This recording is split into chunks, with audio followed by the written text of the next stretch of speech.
What is up, kids? Happy Friday night flicks. I didn't even check to see if my mic was fully plugged in. I'm sure y'all let me know. Are y'all not still at MC's? I'm going to go ahead and stream that because I entered too. I don't know if y'all saw Cole over there shilling for subs. He knows I'm kidding. I love him to death. But let's go watch the end of that. I was surprised, and you guys are welcome if you are over there. Don't not be present to not win. All right.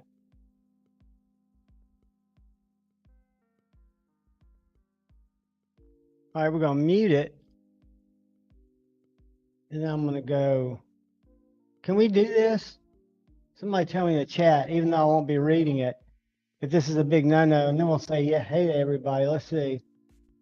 I want to make sure everybody can get entered. You know what I don't think I did?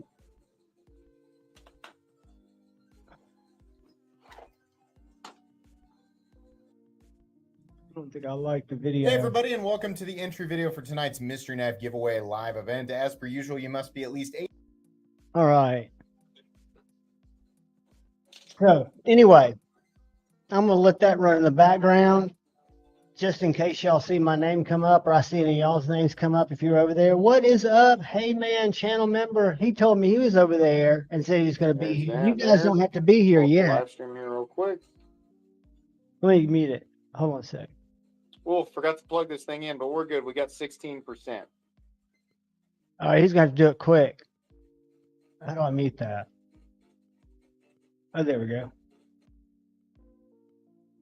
All right. But guys, I will wait for y'all. I'm going to be here till I figure at least 11:45. T-Fetch was here early. Not a channel was here early. Welcome, guys. I hope you come back. Marco, channel member. Good to see you, brother. Robert Douglas, good popping in. I love it, dude. Marco, good to see you again, buddy. We bumped into each other at MC's. Robert Douglas is hanging out for a bit. Guys, I'm glad to see y'all here. Robert, I know you might have left when I saw you because you said something at 8:05 and I tried to get to you at 8:07 when I got back over the computer. Because I'll be honest with y'all, I've been sitting over there watching MC and Cole, and then I'd forgotten about the giveaways. But those are things I usually give away if I happen to win in the chat, or I'll give it away here. But it's good to see everybody. T-Fetch, what is up, brother? Blade Ogre, what is up? And you guys will not hurt my feelings. I'll be waiting for you if you want to go back over there. Because all I do is, I don't have the sound up. And if he's strong, let's get the sound up. Hold on, guys. Refresh. Hold on. Did it do it? There we go. Can y'all hear that? Okay. Come down here. I'm doing this for transparency. That's why. Steven Knox, channel member, what is want me to up? just get to it. Sometimes there's new people and they don't know. What is up? There's a link. You can check it out if you want. Filter duplicate users. He's got 2 knives he's giving away tonight, Yeah, guys. You need to go register. One day we will upgrade to StreamYard. $100 knife, and the other one's Not like today. probably $100 knife. Probably 1,100, 1,200 comments. That would be my guess. Oh no, 1,041. That's great. There's about 1,000 people in here, so we're almost. He does them quick. Sure He'll be back to back, and then the first person will get to pick which bag, and he'll open it. The winner. Is this open? Yeah, it is. We'll take a drink real quick. Guys, I'm going to be honest. Guilty pleasure. The first knife tonight. And usually he's done before this, but I have been getting into this, watching it, because I just love the fact that he has a very basic, simplistic style.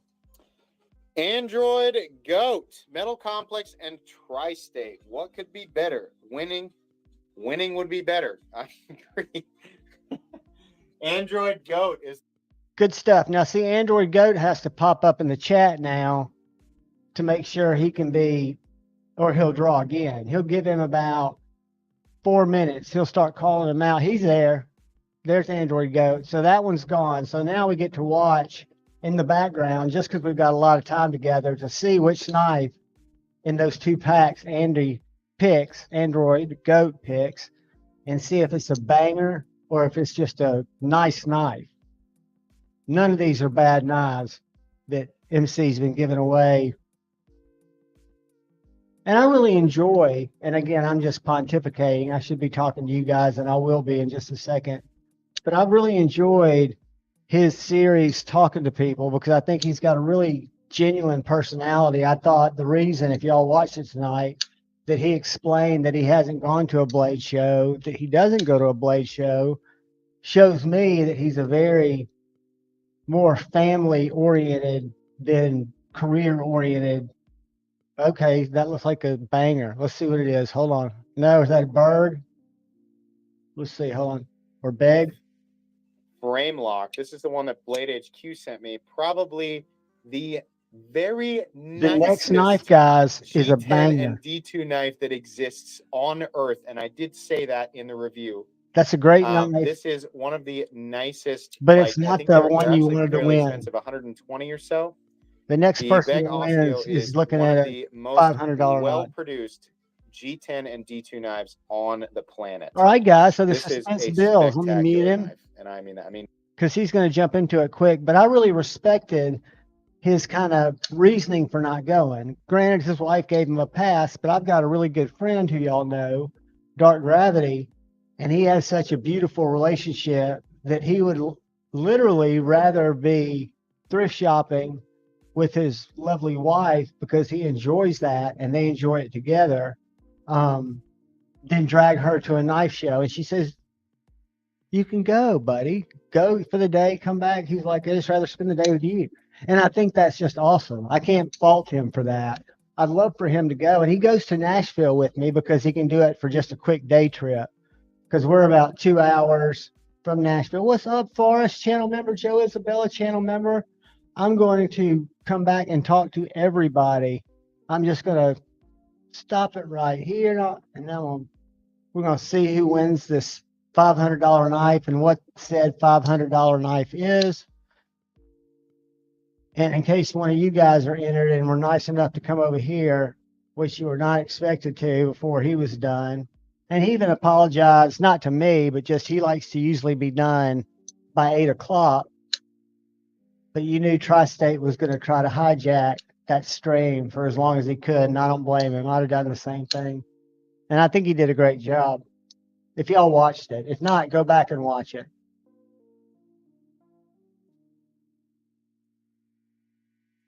Oh, no, he's picking another winner because there are 2 winners. That's right. All right. Good luck, everybody, if you signed up over there. And it's easy to do if you haven't yet, but I think it might be too late because he's probably getting ready to push the button. And you'd have to go to his description, watch the video, or not watch it, but just click like and comment real quick before he pushes that start button. Let me get the sound on. Damn it. Thomas Wheeler says, I feel lucky. Thomas Wheeler. All right, we're going to see what Thomas won because this is the knife that like a camera. You had a 50% chance tonight. Thomas Wheeler is the winner. Where you at, Thomas? Where are you? I'm looking for him. Oh, he is. Yeah, he's there. It says as a knight too. Damn. See, we're really silently pulling for Thomas not to be here, even though we love him. Thomas Wheeler, congratulations, buddy. All right. Roman M, what's up, So which one brother? do you want? I'm kidding. Forrest, member for 6 months. So Forrest, once again, thank you this not was only donated for your by support, a really but generous for your person. inspiration. You can go back to the unboxing and watch that if you want to, me but this was donated. This was a very cool donation. That's the reason that this ended. It was just by this graphic, but I've just learned on Canva. I know better now. Said, I've been designing shirts on Teespring. I've kept it in perfect shape. And I've even got a simpler graphic than this that I think would be great. And I'm going to get you to make me some more. Somebody would really but I appreciate it. you more And than I you know, could not dude. believe it when he sent it in. I appreciate your support. I appreciate your friendship, and I appreciate you doing stuff like this for the community. Quality Hanks, and if you guys aren't following, this is a very Spartan Heart, very premium.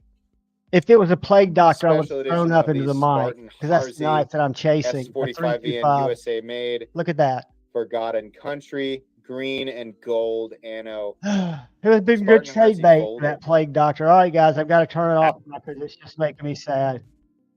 No, I'm happy for him. I mean, MC's been really ballsing it up. And I'll tell you this, and I shouldn't get on a rant, and I'm not. We're going to talk knives. And I've done something kind of cool tonight. I've gone through my 2 cases that things kind of get shuffled back to, and I'm rediscovering knives that I was in love with that I kind of had to push to the side when I was just buying knives like crazy, trying to live it through my collection for a little while. And where I was going with that was, where was I going with that? I was going somewhere with that before I said what my plan for tonight was. I don't know where I was going. Yeah, Greg, you will win one. The trick is each week it's a 1 out of 1,000 chance there, which is kind of tough. But the good news is it happens. Somebody's got to win. Somebody's got to win the lottery. I'm not big into buying lottery tickets. A, they don't sell them in my state. B, I'm only 20 minutes from the state line where I could buy them. And when they get super big, like over 100 million, I might drive up there and buy some, right? Not a whole bunch, but I want the chance, because if you're not there, if you don't comment, you have 0 chances and you'll eventually win. I hope you win tonight. We've got a members giveaway tonight. It's a really cool knife. And we've also got a non-conventional channel member, or just since you're here, giveaway. This is the titanium Cube Royale, and I've not done this yet. No, it's the Vagrant. It's not the Royale. I am wrong. The titanium S30V Vagrant with blue pivot collar. Fantastic action. Flipper tab only is the only downside, but I can thumb flick it, and you guys know second only to, well, I just couldn't there, but second only to front flipping. I hate thumb flicking unless it's a stud. I think the hole for me is a middle finger thing. But before I could middle finger flick, Michael Sawyer, welcome. Thank you, buddy. Good luck. I hope you got a chance, guys. We don't have a lot of members, and I know that they'll eventually grow, because unless I'm offering value, I don't expect people to be members. And I love you all no matter what, because there are times when my membership's lapse just because I don't have the cash there to cover it. But this is a great knife, and this is going to be the member giveaway tonight. And then part of one of our regular giveaways, and there might be a knife included with this too, is going to be this cool dual fuel Rovi Bond S or E8.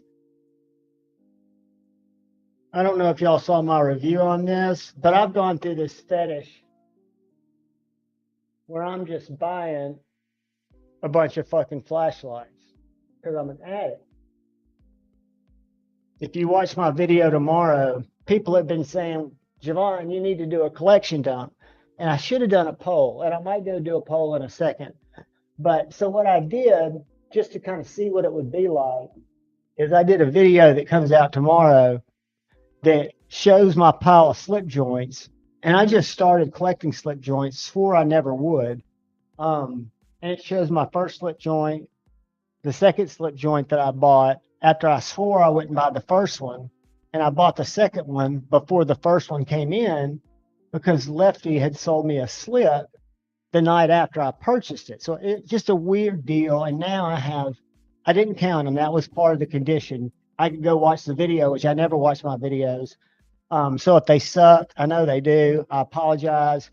But so yeah, tomorrow morning there's a 42-minute video coming out for me that is basically me walking through my slip joints kind of as fast as I can. And the reason I do that is people have said you should do a collection dump.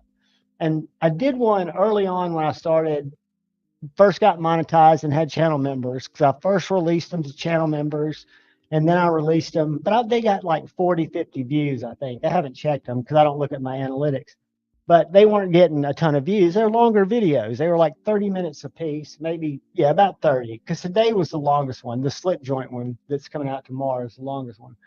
But What I thought I could do, or we could do one Friday night, and I don't think it would take us long, is, for example, instead of doing a full collection dive, my slip joints you guys will see tomorrow.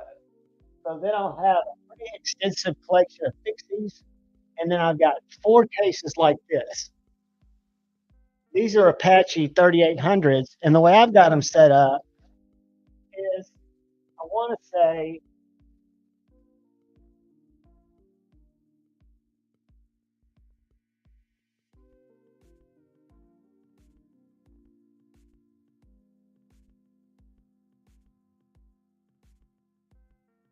they have 46 knives in each case. So maybe we could do a live stream, and we could start with, because I've got a weird ADHD, as we've called it, neuroatypical brain. And so I've got most of my American knives in one case. They're about 48 there. And I've got what I consider my main carry knives, my Brian Browns, my Leon Maz, my Gom, my Padre, all my Kunlus, my Vero, just knives that I like to carry that are waterproof. And then I've got the knives I'm going to show you guys tonight that just came out of what used to be called the Kaiser case. It's still the Kaiser case because I still have a lot of Blade Series knives, except for the one um, mini. I forget the one I gave away, but I know what it looked like.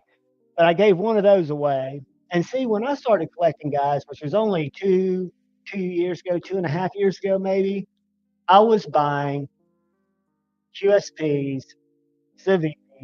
I was buying Kaiser, and I was buying a lot of Kaiser Vanguard, and then I bought a lot from Knife Center and never really understood their points, and don't buy from them nearly now. I never really benefited from the points, but I would buy a lot of the sale models of the Kaisers, and Kaiser was the first brand. Even more so, Paul Mills, what is up? Crest, what is up? I'm not trying to miss any of you guys. But when I get off on a roll, you know me, I just go on a tangent. And I've already forgot what I'm talking about. But I think it was something to the effect of, yeah, it's just, it's an absolutely wacky game. But what we're going to give away with the knife, what is up, Lord Needham? Good to see you, brother. Who always, Lord Needham, guys, what we're going to do in just a second, and then I'll finish talking about the knives. That's what I was doing. But I'm going to pull up, even though I'm not going to share it yet, I'm going to go to Instagram. But I do want, I'm not going to do it like Cole. I'm not going to do roast or anything like that. But I do want to point out people that I follow. Not that I follow, but I've got favorited in my stream. Because I try to keep my stream to where I've got, I don't know, um, 20 to 40 people that I enjoy their content on a daily basis or on an everyday basis or on a much lower frequency. Like if it's Countess Ann, some days I'll get 4 posts and a couple of shorts.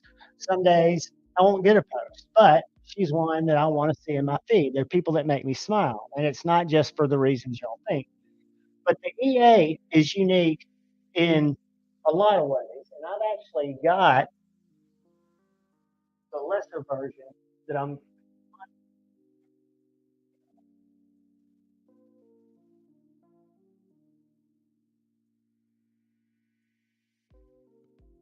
It's the E3, and I've got reviews on both of them.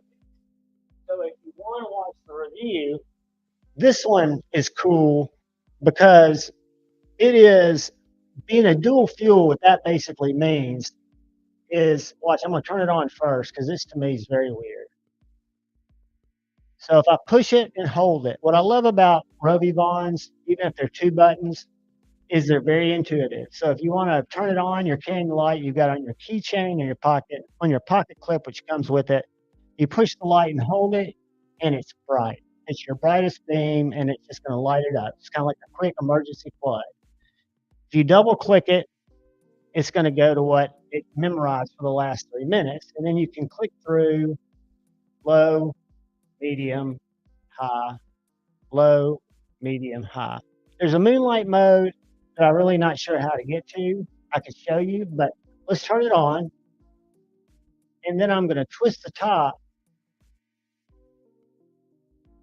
It's still on because it's got a lithium ion battery. but you can also carry double A's with you. So if you're going to be gone for long, or you don't have a pack that's got a charging kit, this is just a way to have a 4-pack of double A's, like I always carry, or triple A's, depending on the torches I'm taking. And you'll notice it just got dimmer. That's because when you put in a battery, the automatic feature, and it's already gone from it lights up a green light. So I don't want it to be battery first. I want to be able to charge the ion and then the battery, and the instructions come with this. Ginger Fisher, member for 3 months. Thank you, buddy. I appreciate you more than you know, man. I mean, I say that in all the videos. I promise it's not just a cheesy thing to say. I honestly feel it. It makes me feel like it's worth, and it's not really easy, especially when you make a lot of videos and you're trying to keep it on the up and up and just use your collection and your buddy's collection that's local. If you've seen me, I've taken y'all to A to Z's pages that have been here. My buddy who's local, A to Z EDC, lets me borrow, I don't know, probably 2% of the knives on my channel, but they're knives that I wouldn't be able to own. But so when I get it to 2 to the moonlight mode, allegedly if I triple click or quadruple click,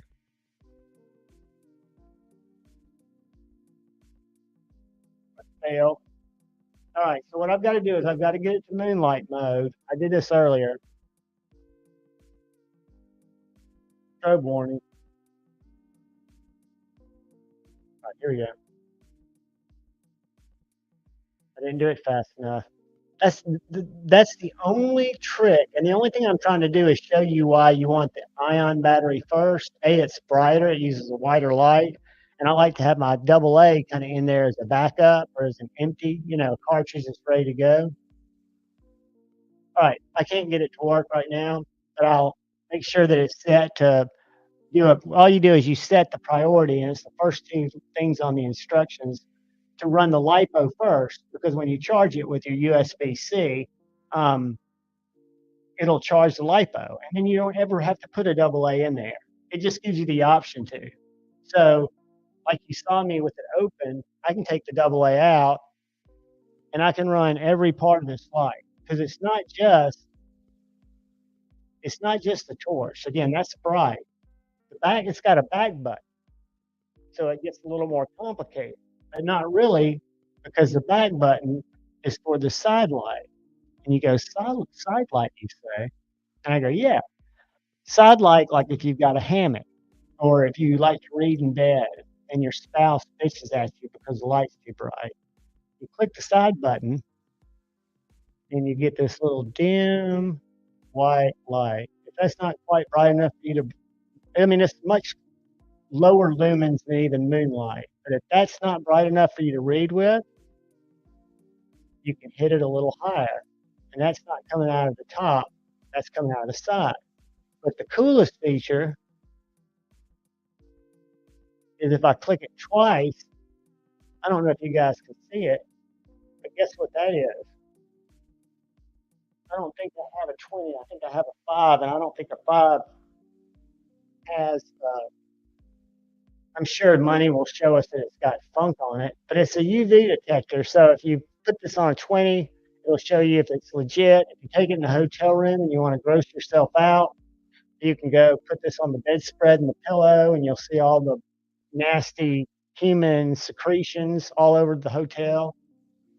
But so you've got a regular light, which is really all I use, but then you've got this little side light.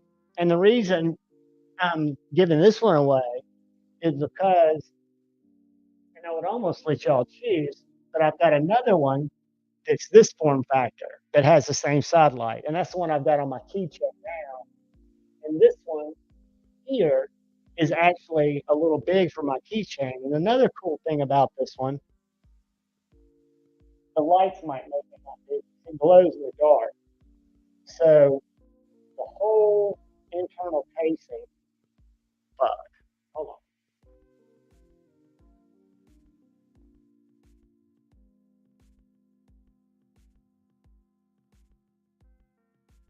Y'all can see that little bit. And it really does.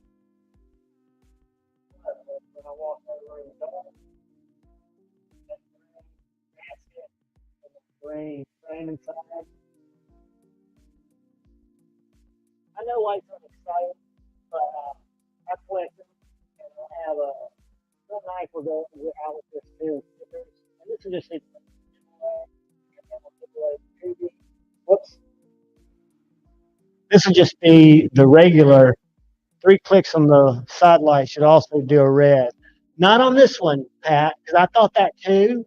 Because this is the E8, and the E8 is different than the E whatever that has. The difference is one of them has a blue light, red light, and a white light, and I think at least you do all three. The one up from this.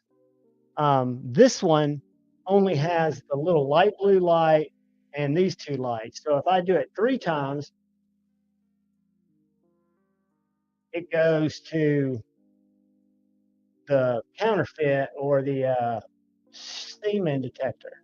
And then if I turn it off and do it 3 times, yeah, there's no red light bulb in this particular model. But for me as a user, I don't think I'll use the blue light because I don't want to know the nasty things that are way under the bed. And I rarely run into counterfeit hundreds because I don't use cash. But I think I would prefer this with the little white light and the counterfeit light than any kind of red light, because all I can think of is red. There is a UV and red one in a knife view, or there's one or the other, because I don't think I would use the red because hopefully I'm not going to be lost and have to set it off, and that's all I really think the red would be good for is being found. But this comes with a clip. It comes with all the original shit that it came with, and it even comes with a new Energizer in there, which I don't know if it's okay to ship that. And again, there'll be a knife. And if you want me to take the AAA out, I will. But I bought it just for that lamp. And then the other thing I wanted to show you guys, and this might be if I want to get nostalgic up in this bitch, I might throw this knife in. And y'all are probably going, yup. Y'all know what that is? Who can name that in the chat? Lord Needham, can you name it? Kyle Coonley can name it. What nice that. I can put it this way. Javon's had it in his collection for a long time. Kyle, this edge started off when I first started sharpening. It is probably the shittiest edge I put on a knife, but I've gotten it now to where it's the blade's thinner, but it's the edge is better. You have that, Pat? It's called the Kershaw. I got it at Walmart when I first got into knives after I got a couple of Ken Onions. So this was one that when I was with my now ex-wife, I bought when I was with her. So it was under $20, and it's called the high wire, some wire, not the live wire out the front. It's called something. Anyway, it's a assisted knife. Blade steel is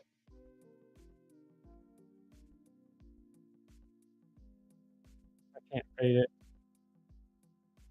Something shitty V, I'm sure, but it's a knife that I have, believe it or not, kept on my coffee table, and I'll clean it up before I send it out. Not like give it a thorough cleaning, but like I'll clean it up. But I use this knife as much probably as any knife when I cut shit because it's just great at doing that. Something wire, not the live wire, high wire or something. And this is either, I think this is FRN scale. I don't think it's G10. Anyway, I thought about that later. We'll see. But what I wanted to show you guys is first off, what I thought about doing, tripwire. Kyle Coonley, that sounds closer than anybody else. E&G hot wire. E&G wins. E&G, I know I sent PM, but did you not get, let me send you something real quick, just in case you're sitting outside smoking a cigar. Hold on, let me text Jason back. Jason Brown will be here later, guys. And I don't know if y'all saw the post. We'll go look at that in a second, of that thin grind he did by hand.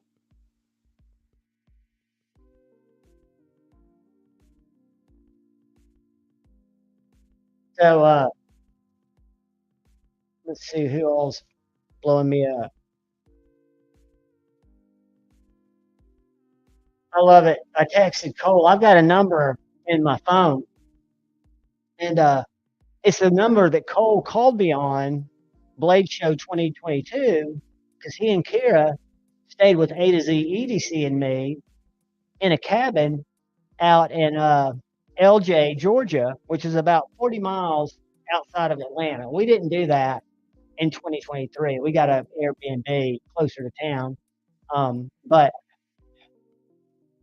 it was a trip because people tonight in the chat were saying, "Is that his voice? Is that his voice?" Because they've only seen his channel. I was like, "Yeah, dude, he runs a voice changer. He's a poser." I was joking, and I'd put the little smiley, laughy faces. I was like, "I speak from experience because I met him." So what happened is, I've got a number saved in my phone for Cole, and the reason it is when they got up to LJ, we're in the mountains of Georgia, 40 miles outside of Atlanta, but that's like the Blue Ridge or the Appalachian Mountains, beautiful but rustic, right? So you don't get good cell service. And Cole, I guess, them coming from Cincinnati, Cole's phone had no cell service.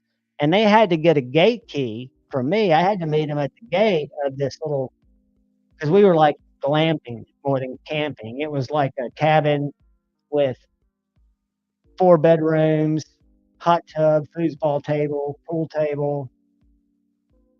It was just it's my buddy. It's a sweet little property. But anyway, but there's a gated access. So when they got there, they couldn't get in. They had to drive around the outside neighborhood, which is like steep. I mean, it's like roads like this. So I finally get this call with this broken up voice of Cole, and he's down by the gate. And I said, "Look, dude, I'll be there in 2 minutes." And I hung up and I saved the number because I thought it was Cole. Well, it's Kara. And I'll get to that point in a second. But so I immediately run down to the gate on foot, which is only 3 minutes from where I was. And the cabins go off the road, right? So you go up the road, the cabins kind of go over. And then when you at the cabin, you're looking over a little creek. Um, but I get down to the car and I see the white car and I run up to it. Cole, Kara. And Kara sticks her head out the passenger window. And she goes, "Cole's not here. He ran up there looking for you." I said, "I just got off the fucking phone with Cole." She goes, "Yeah, but he thought he could find you or pass you on the way." I'm like, "No, not find me on the way, pass me on the way." See, I just Freudian slip and threw the pass me on the way out instead of the find me on the way because he passed me literally on the way. So for the next 10 minutes, it was John yelling, "Cole, Cole." So another thing about Sweet Kara is she is such an amazing person that she felt guilty driving Cole's car. She felt guilty getting out of the passenger seat, getting in the driver's seat, and driving through the gate. Because I wanted to unlock the gate, let her drive, follow me to the cabin because we were like three to the Glambin. It was like three driveways up, and then we could find Cole. Right? You know, she'd be parked. They could get their luggage out once we found fucking Cole. This time I figured he was already at the top of the mountain because that dude's got some speed. When you meet him, little guy, like a kid with a mustache, sounds like a 13-year-old girl, and just delightful. But she's mega delightful. So anyway, the purpose of my ramble is I sent Cole a message saying, "Hey, dude, I'm proud of you. You did great on MC. I love it when you don't use a voice changer because you sound like such a little girl." I said, "By the way, if this happens to be Kara, tell Cole I said he did a great job, period." I said, "If this happens to be Cole," and I did the little bird emoji. And so I just sent it through Instagram. I'm not roasting him NFK20. I love Cole. Cole's my roommate. He's my man. He's one of my, he and I have a lot of different lifestyles. But when we got to Blade Show, when we got into the cabin the first night, and we each brought an Apache case, A to Z brought one, Cole brought one. when you're sitting around a kitchen table the night before you go to your first blade show, it was all of our first blade shows. We all three flipped open cases. Cole and I probably had 40% of the same knives in our one case that we brought, which I thought was pretty cool. But anyway, I just roast him because he's so easy to roast. He left his fucking car. He called me. I talked to him. Hey, you don't leave your wife in the woods. This is like Jason type woods. I get scared in the woods. When Jeff and I walk to the woods, when we're going to look at stars, getting goofy, looking for aliens and shit, it's nerve wracking. But to think about leaving my wife in a car, right? Oh, I know you are, NFK20. I love you, buddy. And I'm getting ready to get in. Nuga Niles, what's up? I'm getting ready to get in the chat. I'm just trying to get through this little story. And then I wanted to talk about my collection dive and what I'm going to try to go over tonight with you guys. And then we'll do a pocket dump. But so yeah, it was just like I just talked to you. I told you I was coming down with the key card. All you have to do is sit there with Kara for 3 minutes, not even 5 minutes, 3 minutes. But Cole so got to get it done that he figured he'd just head me off at the pass. Still left Kara. We would have then had to both walk back down. Cole got a little energy out. Good for him. But of course, he went a different way. We didn't pass each other, I'm sure he walked so fast that he passed the driveway before I came down. So I had to go up and find him. And I'm literally yelling, "Oh!" And these are mountain roads that, like, I'm not a yodeler. I couldn't go yodeling. I had to go, "Cole." And then finally I'd hear, "John." And it was, like I said, 14-year-old girl. "Cole, John." And then we met up, and then we still had to walk all the way back down to the gate so he could get in his car, say, "I'm sorry, Kara, for leaving you here," and then drive up 3 driveways to where we were parked. But no, I love him. I thought he did a great job, but I did want to roast him a little bit because I'll give him this. He possesses confidence, and you've got to possess confidence if you really want to grow fast, which I guess I think everybody's in it for different reasons, right? So the way I look at it is, for me, YouTube, I was and am the same exact guys that are in the chat.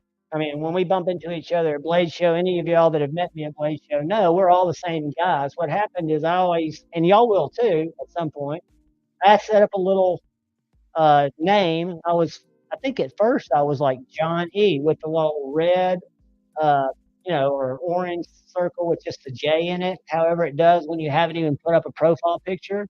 But because I was watching One Wheel content, and I won't go into this again, but I stumbled across a Shabazz or in a Metal Complex video.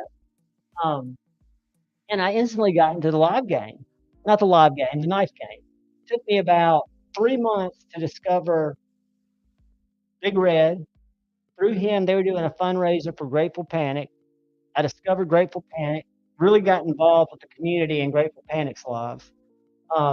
That's where they came up with, and we all kind of put together Knives Live 2021, Knives Live 2022 for Knife Rights.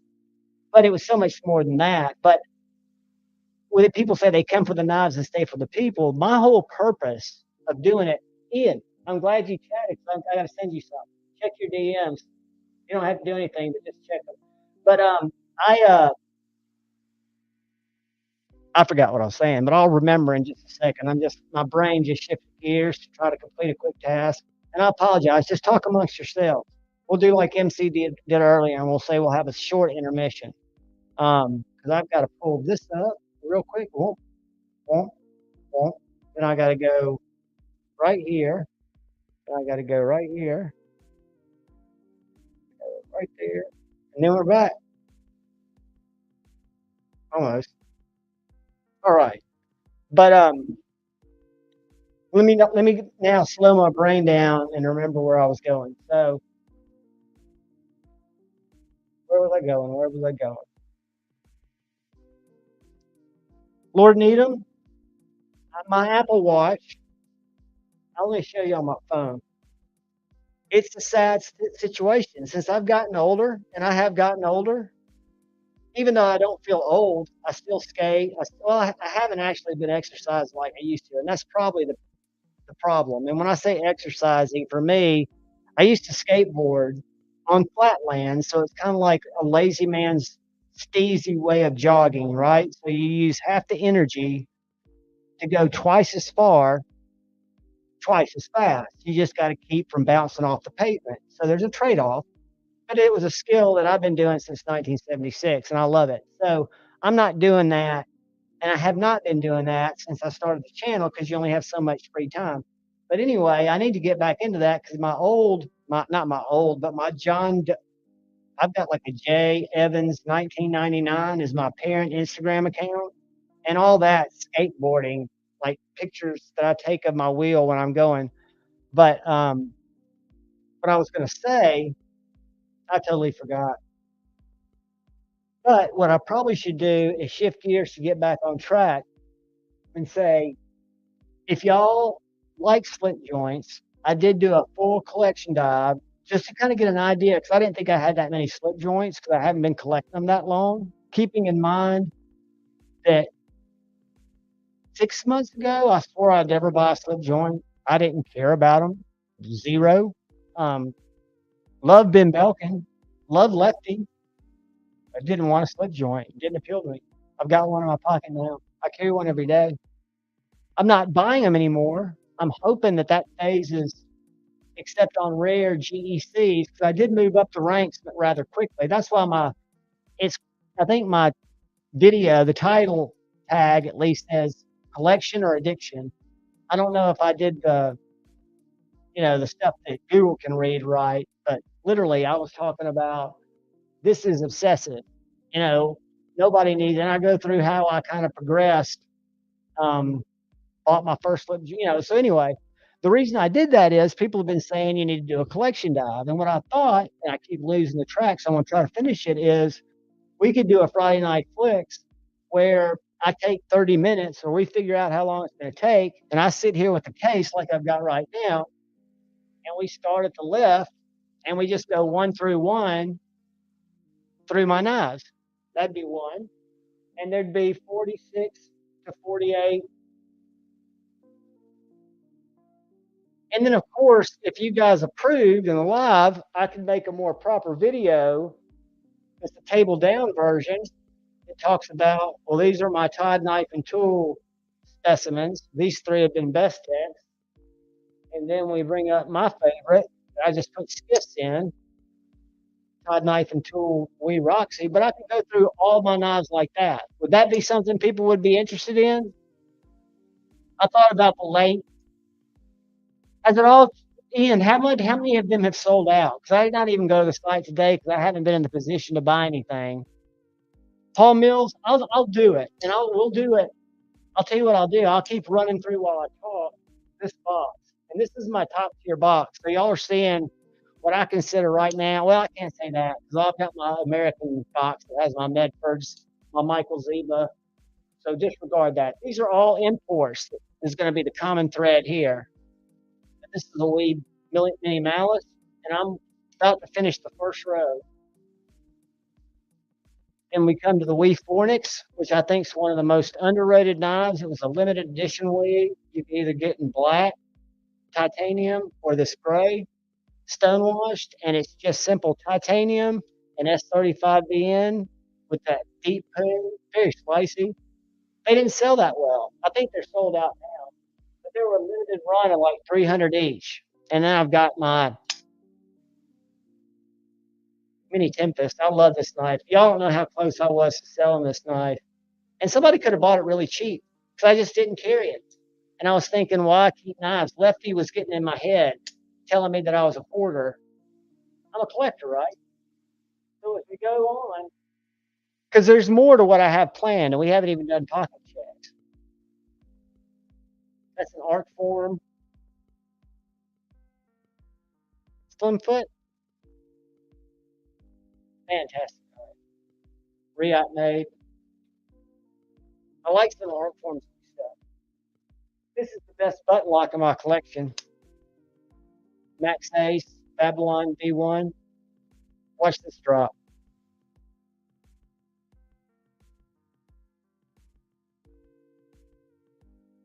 M390.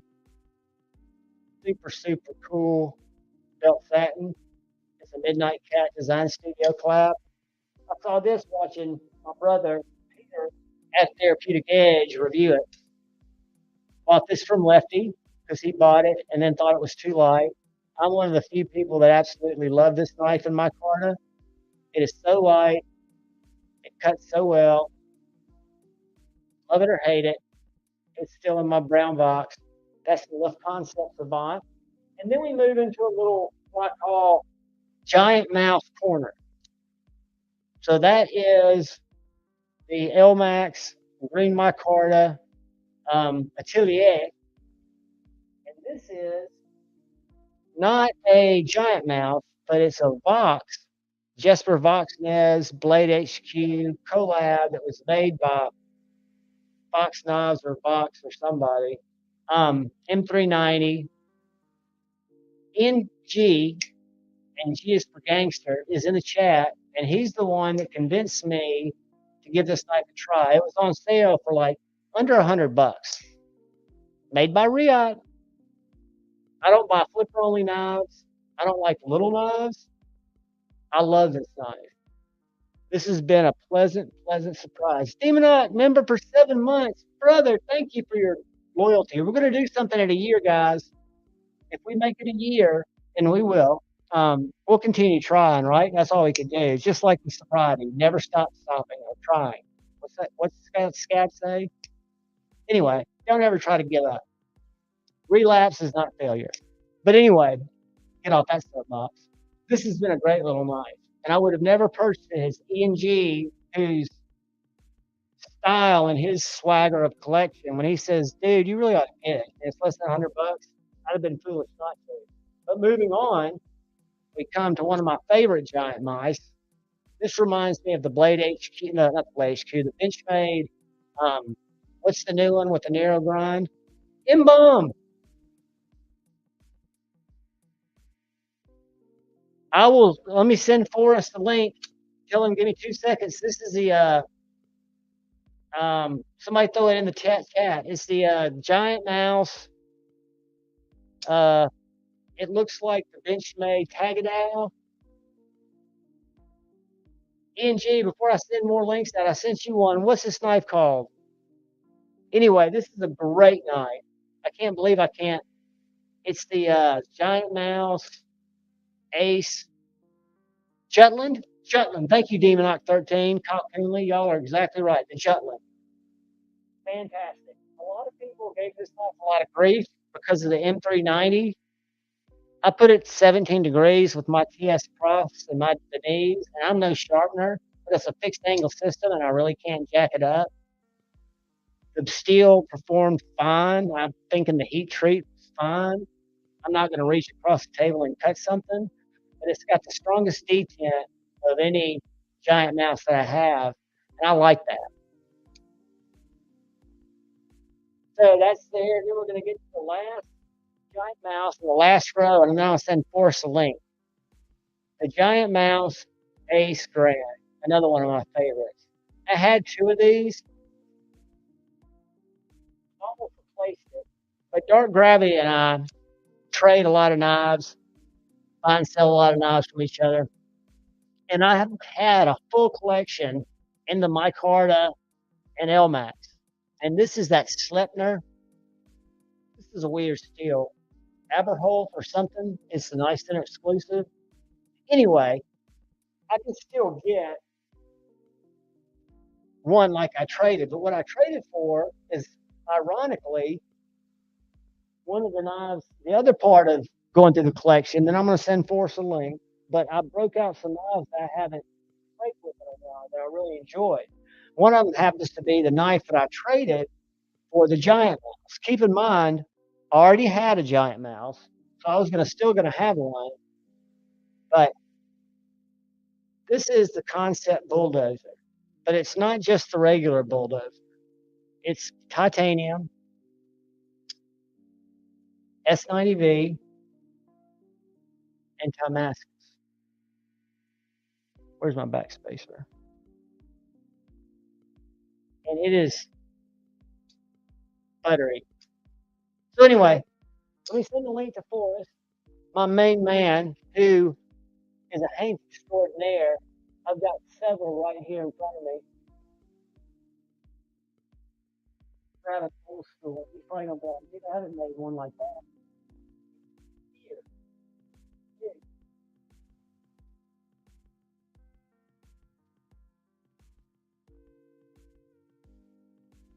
Check that bad beast out.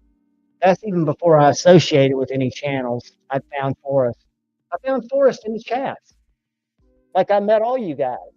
I mean, we all met the same way. And what's wild is it's been almost over 2 years for me. And not only am I still connected to all of you, I mean, people come and go, but they always come back. And I love you all. That's what's so great about it. I mean, it's just absolutely enjoyable to hang out with you guys. All right, we got to go real quick. FO. All right, there you are. Now I've got to just go and copy this. Copy. Ooh. All right, Forrest. Anytime, my man. And it will be here till I'm figuring till 11:45. You guys know what this is?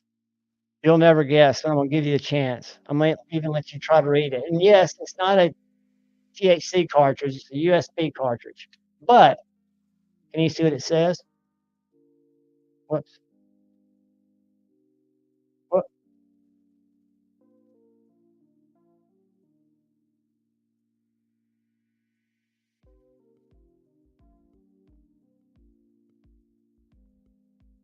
Y'all see what that was?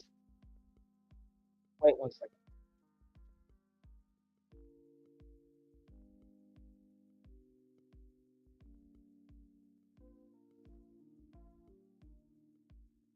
You guys have met my buddy, my best man, my guitar player, the Jerry to my Bob. Um, he's also a deadhead like I am, and he's uh, he's got it going on. He's worked his ass off, has a family business that's done great, and so he's taking advantage of it. Right? He's traveling, and he and his girlfriend went to San Francisco and saw the final Grateful Dead shows. The Nug Grateful. Hey, Michael, this is the Nug complete 4K download of all 3 nights. I've got set lists. I've got commemorative Rolling Stone. I've got a commemorative official concert poster for the venue. And I used to collect these guys. I've got in my childhood, which was teenager room, and when I came back from college, the stuff that I didn't want, you guys might have done this, but the stuff that you didn't want to lose, you'd store at your house. So I've got like a Europe 72. I've got an Egypt poster, just some really cool old dead art because it was great art. But what I'm amazed by is Abner Taylor put this together. So this is a letter he wrote and distributed to all the people around him. This is fellow patrons of the last Dead and Co show. What a blast it was, and what great lifelong memories we all made. That being said, I've been working for quite a while on a commemorative package for all of us that were there.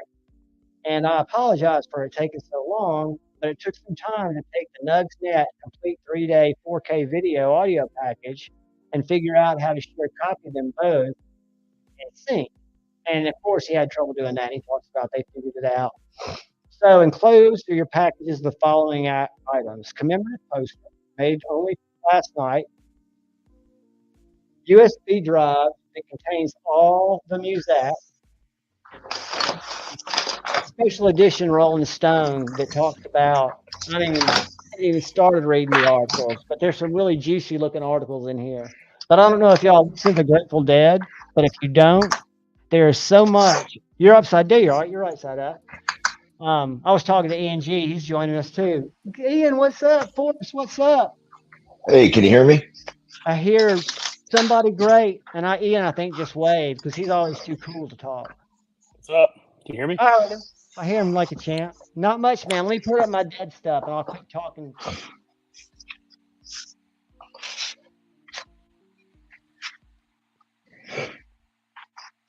What is happening, Forrest?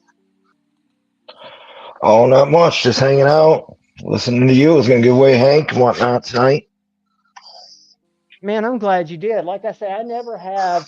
I'm starting to come up with more of a plan where I want it to be more. I never want it to be a show, but I want it to be something that is worth watching, right? Whether it's, I'm getting a lot better at taking knives apart. And what I found out the key to that is eliminate all fear. Learn your basics of what makes up a knife.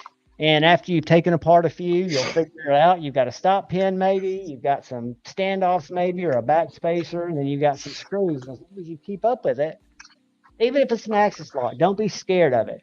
Take that stuff apart. Look at that tree blowing in Ian's background. How beautiful is that? And I bet you they're like cougars within ear distance, just watching him, sizing him up for his weaknesses. Are you talking about hot old chicks that are rich? That would be no. I was actually talking about the actual predatory cats. I've got I've got an 8-pounder right now outside, probably stacking bodies like cordwood. I'll go out there and it'll be like the Great Chipmunk Massacre, and she does it just for sport. It's bizarre. What do you? I got a forgot my lighter, new so I bead got that from covered. new bead from Chromatic today. Uh-oh, can I make you big or will that make it uncomfortable? Yeah, you can. All right, let's do that. Boom. So what is that? That's a chromatic bead, you said? Yeah, this one here. It glows in the dark, like the little dots do. This I had bought somewhere else. What do you have it on? Just It's on my Mastranza blades. Little fixie. you know, I need to talk to you because you know. And then I carried clip slips with the side buster in there. That was the first clip slip that I got. That exact same one with a different color pattern. I bought it from Lefty because he was whining about Joe's custom clip sticking out. You know, Lefty, we love Lefty, but Lefty's, I would hate to have him for a customer. But what I was going to say for us is I want to learn the trick to the right type of lanyard material I want to get. If it's just as easy as 550 paracord, I know how. This is some glow in the dark 550 paracord I bought online. But it looks softer than the stuff that I've gotten, and a lot of times it's pretty cheap. It's some generic garbagey stuff, but you know, it's. If you had your druthers, would you? Because I have some what's called extreme battle cord or something, where if you took it apart, you have one filament of fire starter, you've got one filament of Kevlar wire, you've got like three. It weighs up to about the same 700 to 850 pounds, but it's got things that you can use inside it, fishing line if you want to cut. Yeah, I've seen that stuff. This is just a little piece on here. But that's what I want it for, is to give myself a little more grip on my tiny knives. And having a bead is almost integral to that effect being even able to have. It's almost like if you could cinch it up to where it's even a little closer, if you wanted it to be that way, to the handle, to just give you almost an extension of the handle with the bead. But that's gorgeous. Yeah, it's cool. And the little dots to go in the dark and stuff on it. It's pretty cool. Very cool. Is that a Lance White sheath too? Yeah, it is. I've got 2 J Cals, and he probably thinks I'm the biggest full of shit guy. I love that, Ian. He probably thinks I'm the biggest full of shit guy because I was going to originally send him a SE3 that's got a perfect Kydex sheath that I never carry, just because I want more of his work. And then I've got these 2 J Cals that Jason's going to be here in just a little while, that are some of my favorite knives. I've got one with a Kydex sheath and 2 that don't have a sheath. And I've told him I'm going to send you one at a time. We've already talked about price. I want it less ornate than Stevie's. Not that anything's wrong with Stevie's. I just want I want it like your brown sheath right there that has Lancelot's stamp on it. This is very simple, but it's for a blade, right? So it would be made more like your black one, but just not right without the cool, and I know that's cool stuff, but I just want it to be just rustic. Then this one's got the basket weave on it. And you know what? This is like this one's got the original clip. Doesn't have the about that. Is that an XO? winches. Yeah, it's an XO. All right. I'm going to put a link up in a second. We're going to go to A to Z EDC, my Huntsville buddy's website, who lets me borrow knives from time to time. That's why I was able to do a review on a what's it called, Evo, because he's got the full size and the Evo M, and now I've got the Evo or XO M and full size XO. Well, when he first got it, the first thing he did, because he hated the sheath, was reached out to Joe. And he sent his original XO to Joe to make the sheath that is now a very popular item of his. And it's made him so enthralled with the knife that Joe owns one. Right. But it's because Jeff put it in front of him and said, "Hey, buddy," and he actually got two. He's got one that's like it almost looks like a pew-pew holster that you can go through your belt twice, and the other one's just that nice leather dropper with a clip. So I'm going to do a giveaway tonight. This Hank, some glow-in-the-dark dice, and the Spider, some other junk. I got some coasters ended today. I don't know why I ordered them, but I did. So. Oh, dude, that is great. Yeah, I'll throw a couple of those in. That pattern's awesome. Nice one for us. I can And a huge sticker swag pack, and then we'll do some other giveaways here in a bit. But I can sweep that pot up. I got a little cold steel I'll throw in there, a little tough light I'll throw in there too.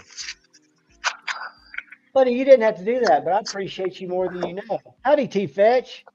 But yeah, you can unbigify me. I'll just hang out with you for a minute. I'll flash some knives over and show you some of my favorite ones if you guys want to see them.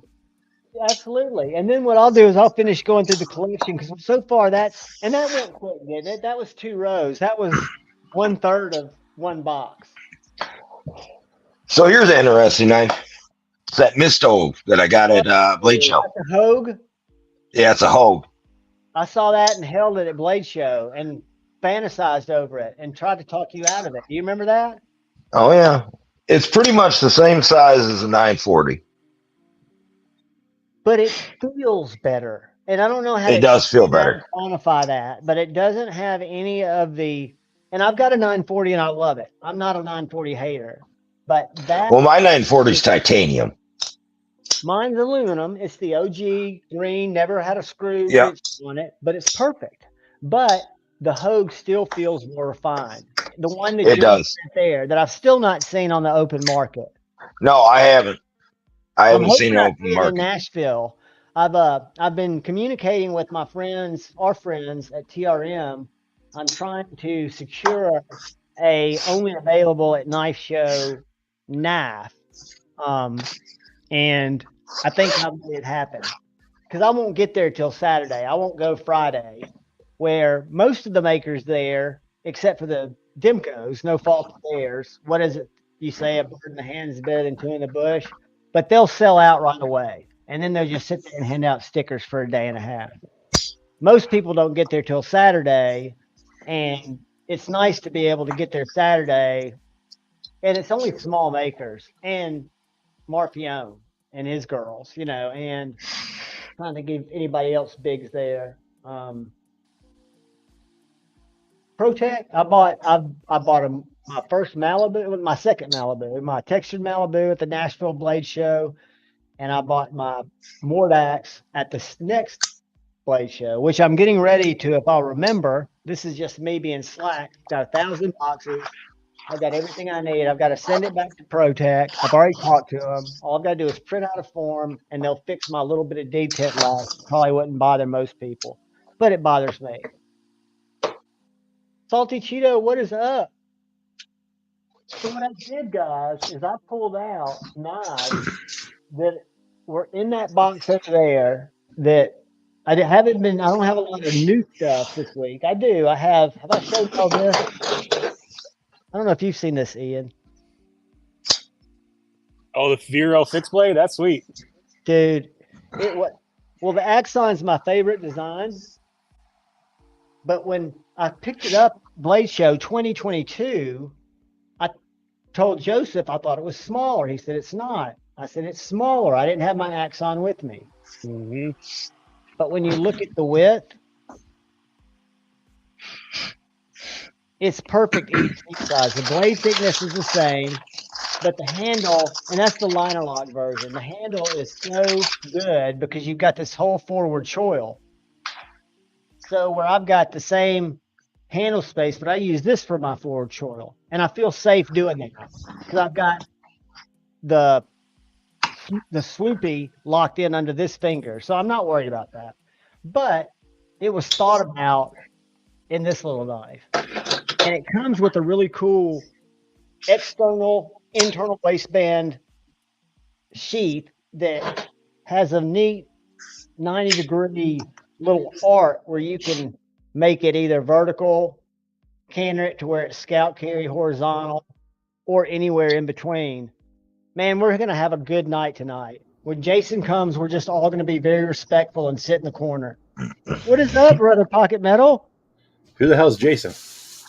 Jason Grant is going to stop by later and show off some knives. You know Jason. Well, You're already not being nice. Come on now. We're having fun.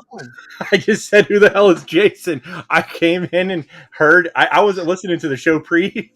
I'm joking, dude. And I put on an ulti clip on it. Who the hell's Jason? I And sit in the corner for no man. I'm just kidding with you, buddy. Did you have a good anniversary? Was it awesome? What up? Oh, yes. I Anniversary mean, we plan on still doing stuff. So, hey, man, make it a daily thing. Spread it out. But yeah, I mean, we take over the month and just it's kind of our month kind of thing. It's the way we work it. But yeah, I'm just chilling. Come in to say hi for a minute. We're getting ready to eat in a little bit. So, dude, you're welcome. Fuck. I was just trying to put my liner lock in my sheath. Oh, nice. Yeah, I don't have cognitive issues. But then the other thing that I was able to try out, that I'm probably not going to own, is the Axon Mini. This is the basic bitch, which is the way I like it. It's just raw titanium. And when I say mini, compared to the full size Axon, I'd give it more of a pair of 2, pair of 3 vibe than a Benchmade mini, Benchmade mini, but Benchmade size difference. I think it's on a bigger scale, right? I think this is probably more nimble size. Say that. I should just look at that. Yeah, so it'd be bigger than a mini bug out. But it's such a refined design. And I know that a lot of people prefer the Synapse and or the Impulse. But I like the simplicity. And I know a lot of people think the detent's light, but that's why I think that's something else that's so subjective.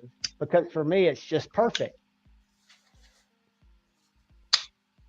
So I don't know. I'm just a fan. And it would make a cool collection, but it would leave a mark in my ass. And since I'm currently not working, it's probably not the smartest idea.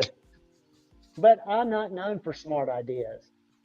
And so what I did, and then I'm going to turn it over to you guys, is I went through that case last night or the night before, and I came up with a video that I'm going to do. 10 knives that have kind of been forgotten in my collection that are freaking awesome. That if somebody said you could only have these 10 knives and we're taking the rest, I would be in good shape. And they're knives that I don't even think of as being knives that are worthy of carry. A good example is this Tucson, I think it's 129. I remember seeing this on Jared Neve's channel a long time ago. The only thing a little weird about it is it's got that little bit of swoop in the blade like a hawkbill, see it? But it's M390, very nice milled titanium. It was like $129 before I put in my discount code. And it's got a pill-shaped hole, so if you like flipping, you can't stick your finger through it, or the AKA hot dog down the highway phenomenon. But That's the only Tucson I kept, Javon. Is I it still really? have that. I still have that one, yeah. Well, I've actually, funny you said that. I brought out a couple, one that I'm still working with. The best Tucson in my collection is the worst Tucson in my collection. How can that be? Very simply, the pocket clip is unmanageable. But this knife right here in my collection, I think I've shown you guys this before. It's only 14C, so it's not M390, but it's got a fantastic bolster lock. It's got a really tall flat ground blade. What I love about it's got this weird hole here. It's also in the blade. I don't know if you can see that. This hole. But when you open it, it lines up with the hole in the blade. But the clip, and I took it off last night because it's really easy to take off. I've tried every single Tucson that I've ever owned, and they do a great job at insetting the clips and the material, but you can't find one that fits. No matter how many you have, you can't find, because all my other Tucsons are great. It's just short and stubby. So I've tried to bend it out. Great Tucson. And then a knife that I literally forgot I owned. Y'all know what this is? No, Yeah, what it's is it? the Never forest. seen it. Forest. Yeah, that's the Forest. From the Dylan Forest. Island Forest. I forget whose favorite knife this is. This is a couple people's, and That's Dylan Grumpy's Howard. favorite knife. I see why. And I've always loved it, but I just never, because I guess at the time, like probably you guys do, I had other shit come in that took Oh, more. I got this on loan. Is that a Subvert? Yes. Yeah. Oh, it's so Oh, that's badass. that carbon fiber version too. That's a cool one. Is that blade 4 inches long, or is it longer? Yeah. Yeah. A little over. And Maddie's Mayhem is how long? I'm not exactly sure. He's been showing it. I want to say it's 5 because there's a new 4 Max 5 coming out. I don't know, or 5 Max. I don't know if y'all have seen that. But I think 5-inch it's blade. 5. Yeah, and I think the Mayhem that Maddie's been showing is also a 5-inch blade. But here's This is another knife. titanium liners, which is pretty sweet. It's awesome. Does yours have stick? Because I remember that being a complaint of some of the. Oh earlier. no, this one doesn't. This isn't. This Nud sent me this to check out. This is another knife that you can find right now really cheap. This was one of my first nice knives. This is the Kaiser, either Genie. I think it's the Genie. I have one of those. Is it this thin thing that I'm showing? Can you see it? Because I don't know if that's the name. I think it Yeah, might. but mine's the micarta version. It is S35 and just a great gentleman's knife with a titanium clip. Again, I don't even, I was just going through knives to give away. And of course, these aren't those knives. Right. I was gonna say, don't you dare. No, this is a knife I picked up off Drop when they were still a thing. This is a Brad Zinker Dogtooth. Yeah. Yeah, it's cool looking. That looks much better than the one with all the damn holes in it. Yeah, I Yeah. couldn't get it. And the one with holes is on sale now. It's still available on Amazon. Boo. Do you find that dual grind to be useful? No, because I don't cut shit. It opens boxes just like the others. I mean, I use about this much of it. But I did notice that, and Jared confirmed it, that I can still sharpen it with my fixed system. If I Yeah, just like wanted to normal. have it as a thicker grind, which why would you on a knife this size? I could set it at a different angle, but probably just do it at 17 or 18 and be done with it. Just the whole way. Yeah, that's. But I don't think I'll ever have to sharpen it because, like I said, I'd forgotten I had it, and I've owned it for like 2 years, and I probably carried it twice. Yeah, I got a fixed angle system, and I think I've used it like once or something. That is something I found to be, for me, hyper therapeutic. I love it. I used to do it when I would watch lives, but I started feeling guilty because I couldn't communicate in the chat at all because I'd be sharpening and listening, and I always felt like I was missing something. So I'll still do it late night because I sleep. Last night I got 3 hours and 46 minutes, and they were just scattered throughout like 7 to 8. I mean, weird times. But I just I'll just do it. And I was watching a video last night or a live stream. I forget what it was, but somebody was showing this knife. It must have been on Lefty's Live. It was on Lefty's Live.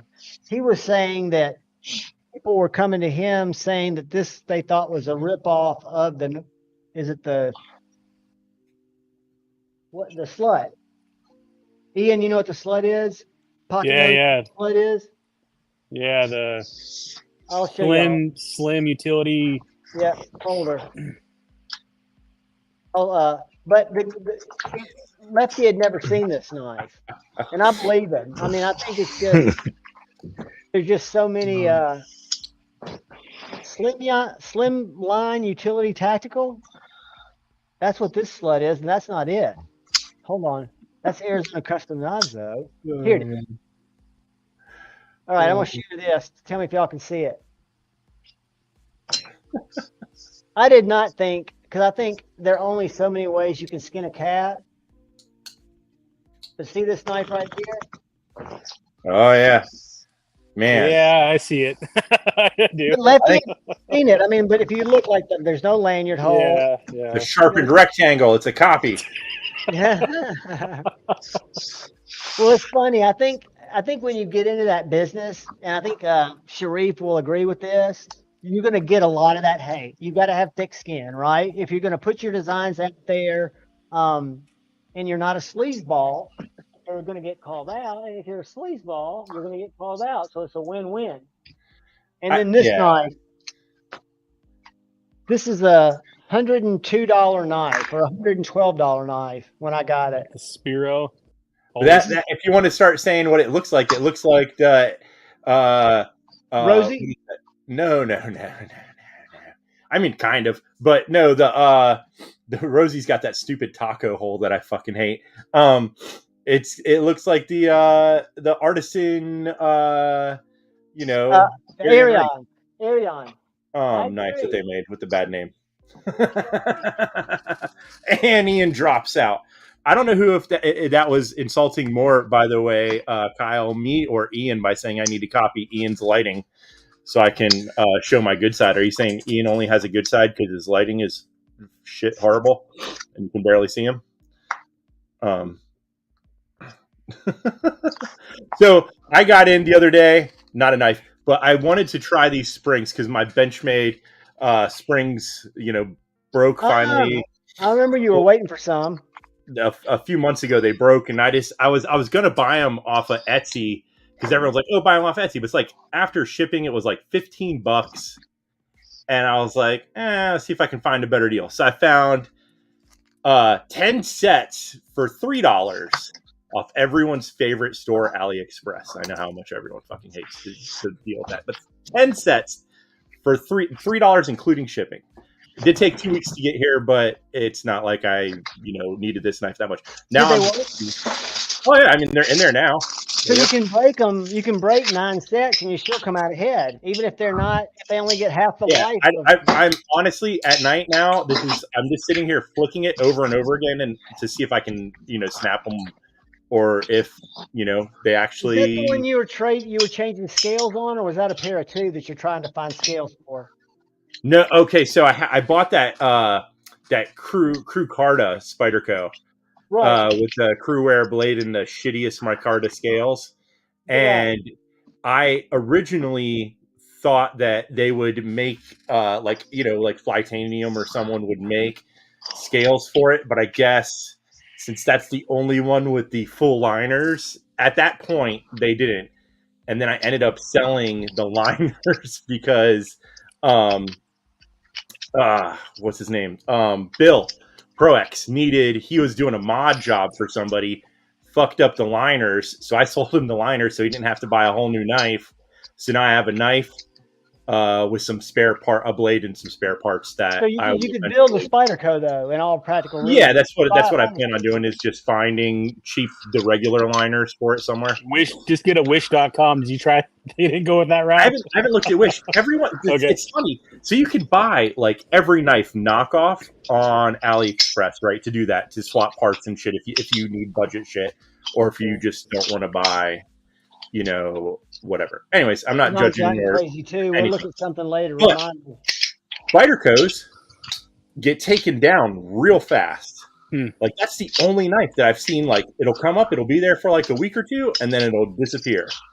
And you can't find. There's like the Ganzo version and stuff. But yeah, I mean, it's like you can buy the knife like when it's there for like $15. And I'm hoping that like with a lot of this stuff, it's basically the same fucking size, so I can just get the liners off of it and then build another knife. Well, it'll be the same size because the culture, like I've kind of said, not defending it, but they don't look at intellectual property the same. They look at reverse engineering as a way of paying homage to a design. I know. I think that when you look at these two they knives, just don't give two shits. they are very much the same looking. This one feels better. This was $199. Well, you can get the cheap one like I got, but the pocket clip sucks and makes it a shit fuck knife. You don't like that pocket clips? See, I think that's great on the Asher. No. Clip. I'm talking about Artisan. The Artisan clips shit. The Artisan clips, the milled titanium one's probably fine, but the other one, that little bent, that thing bends on every Artisan. It's been on me 45 angle twice, hit my seatbelt, and it would turn instead of bending out like you would think it would bend against the. Yeah, mine was like this. It was like it looked like a dislocated arm sticking off the side of my fucking knife. Yeah, mine too. That was kind of annoying. Happened to me too. so 3 of 3. The last two, son, that I'll blow smoke up. I've got more, but these are the ones like that one. But the clip rotates on that thing too. It's got a very unique. I don't know if you'd call that a concealed frame lock. I don't know what these screws do because I don't have another knife that has a lock like it. It's an internal frame lock or concealed frame lock or bolster lock. But I've never seen one that has an adjustment. A subframe lock. Subframe, yeah. And what is the point of the two screws? Is that for some kind of lock bar? That holds the little steel insert on the titanium. It almost looks like something you would adjust two ways because they look like big screws. Maybe not. No, it's just holding the steel insert in there and the little cutout so it goes flush when it opens. Yeah, I love that knife, but the clip doesn't lock in good to it. So if you actually cut something other than fucking cardboard and you like push on it, the clip just goes boop, and it like rotates around on it. Because that's annoying. Oh, poor mounting. Yeah. I can't believe I don't carry this knife more. And I'm glad that I rediscovered it. So Javon, did you say which ones were in that top 10, or is that one of them? Well, this is just I'm going to do a video, and these are the knives that are going to be in the video. Just kind of 10 knives that I kind of forgot I had that are great knives. Most of them are still available. A lot of them aren't. That's why I'm kind of tempted not to do it. Or change it up and trying to focus around knives that I've forgotten about. Like this one's still available, and this one's come out in a D2 version and G10, and I think this is one of the greatest bar locks made. Uglier and sin, though. That looks like the slow bus version of the Kubi Arius. This is a Tuya Big Belly. Big Belly, yeah. It's a integral, carbon fiber integral. Oh, but it's got D10. And it's got really strong springs. M390, and it's called the Big Belly, but it's a great slicer. What's the material on the insert? The insert is, I think it's structural carbon fiber. I don't think there's anything in there. Hold on. Structural carbon fiber, and I'm sure it's got a little liner. I can feel a magnet right here. That little overlay. Steel. Okay. It almost sounded like he said sexual carbon fiber. I was like, that's a new one. Structural carbon fiber and steel. Sexual carbon fiber. But and this was an expensive knife, like right under $300. But the one that they make now is the same design, but it's an integral G10, or it may not be an integral, and it uses either 14C or 154, and it's like $120. I saw them at Blade Show, and they feel just as good. And this is a great knife. This is a knife I bought, and again, not because the clip's great. I got other knives around the same time, and this just didn't earn a place where I could. I love the grind on it. But just I think Forrest is doing something off camera. I think he's working on something. Yeah, We sorry about that. Hey, we'll run this giveaway later on, Javon, just sometime. we can do it if you want to do it and Forrest. You tell me how you want to schedule it. Right now we got about 54 people in here. I'm sure Metal Complex is done. I'm happy. Whenever you want to, giveaway just anytime. however you want to do it. it. Just whoever wins, contact me on Instagram or email me.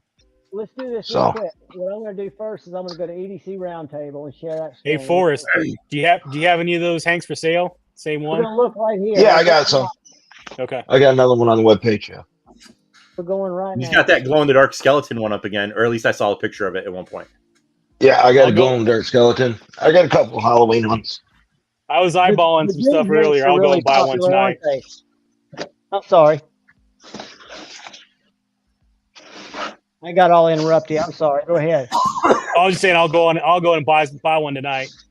I need to get a couple more if not. I love the Maddie Crack Cat. I've got one of those. It got the glow in the dark skeletons. Glow in the dark mushrooms. Yeah. Liking that.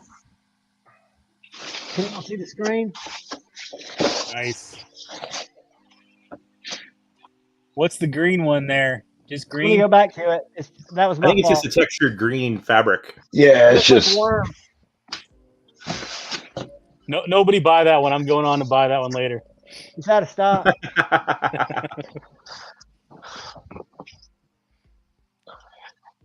That one is unfortunately not available. Oh shit.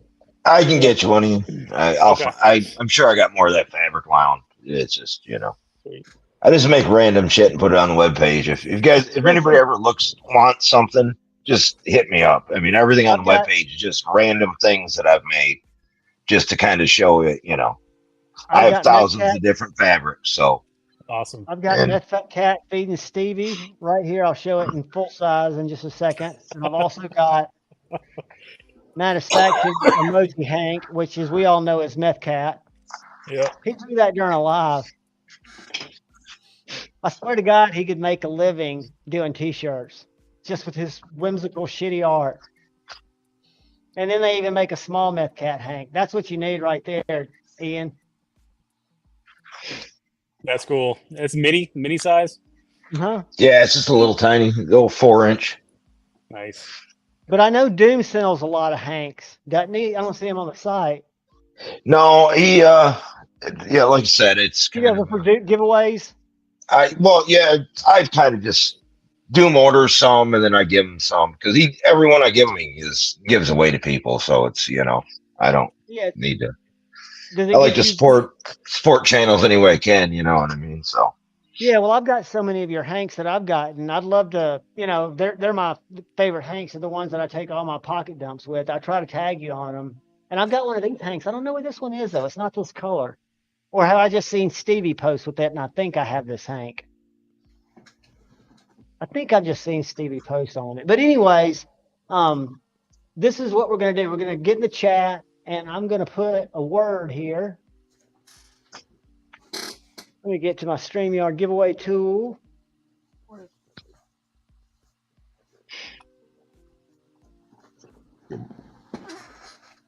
Oh. Why does it want to go to the random YouTube picker? I didn't ask for that. Are you sure?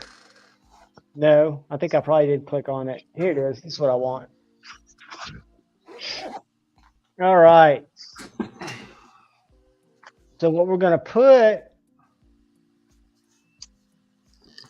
I just discovered the fucking shit, Hank. Hold on, guys. I got sidetracked. That's what happens when you're fucking ADHD.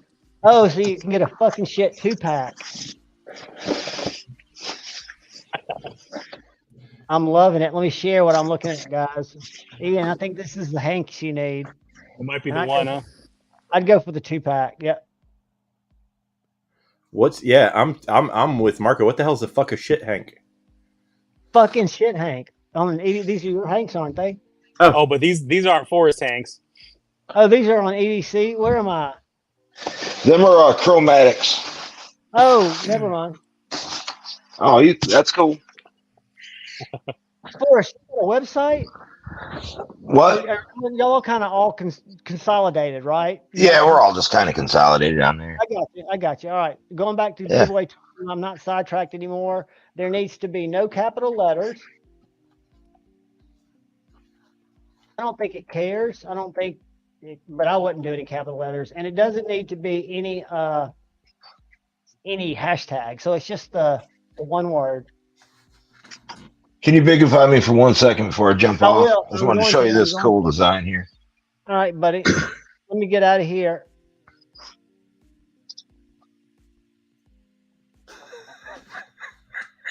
I'm trying to get out.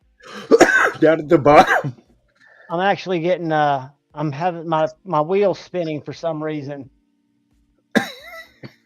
All right. Make this big. I found it. Ooh. Almost removed you from the stage though. I almost hit the wrong button. You're big, buddy. I was just looking at that. Oh, that's cool. Yeah. I use like a Mylar, like the Mylar reflective plasticky material, and put that down underneath the stitching to get the I don't know if you can see the reflection in it. But it glows. You can kind of see it glittering a little bit, or it's just got like a little bit of a, in the background, just got like a little bit of sparkle. Looks like it has glitter in it, basically. Nice. Is Very that nice. like a little shop of horrors? Yeah, just a goofy little design. I don't know. I just, like I said, You come up with these designs, don't you, Forrest? That's the plan. or download them, or just kind of, just make stuff together. Here's sometimes make cool shit like this, some pocket metal art. That's rad. I'm gonna drop a link in the chat, guys, and this is to the Hank that Forrest was just showing, but not just showing, but you'll see it. It's a plant Hank. And if the stream crashes, y'all hang tight because I'll be right back. All right. Well, I'm jumping off. It's not gonna crash. We're getting ready to do a giveaway. Here we go. Hold on. No, you're good. Go run your giveaway. Like I said, just contact me. Sit tight, dude. I'll be in the chat. Take a few minutes. All right. See you, Forrest. See you guys. See you, bro. And I miss that's what I don't want to do. All right, let me spell this right. Y'all sit tight. And thank Forrest. Is my shadow lighting pissing you guys off? Sorry. No, I think Kyle likes it. I think it's. Is the music too loud? Because I can't ever hear it. I can't see the chat at all. Sorry, guys. No, at one point Kyle said that I needed to get your kind of lighting so that way I could show my better side. Is Forrest 2 R's or 1? 2, right? Yeah. I know it's SLR. It's Forrest. Yeah, it should be 2. FORR? Yeah. All right, here we go. Oh, is that focusing? There you go. Even though I know Lefty misspelled one the other night. Does that surprise you? Played. So if I spelled it wrong and you try to correct me by spelling it right in the giveaway, you won't be eligible. I figured that, Kyle. Thank you. You really follow my either bad lead. I'll show you some cool Forrest Hanks I've got.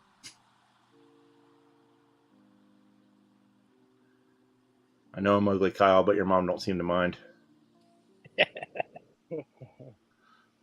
You know who? Well, I was going to say I've been seeing somebody back who I personally kind of dig because you guys know I dig everybody, but I'm not going to bring it up because it's polarizing.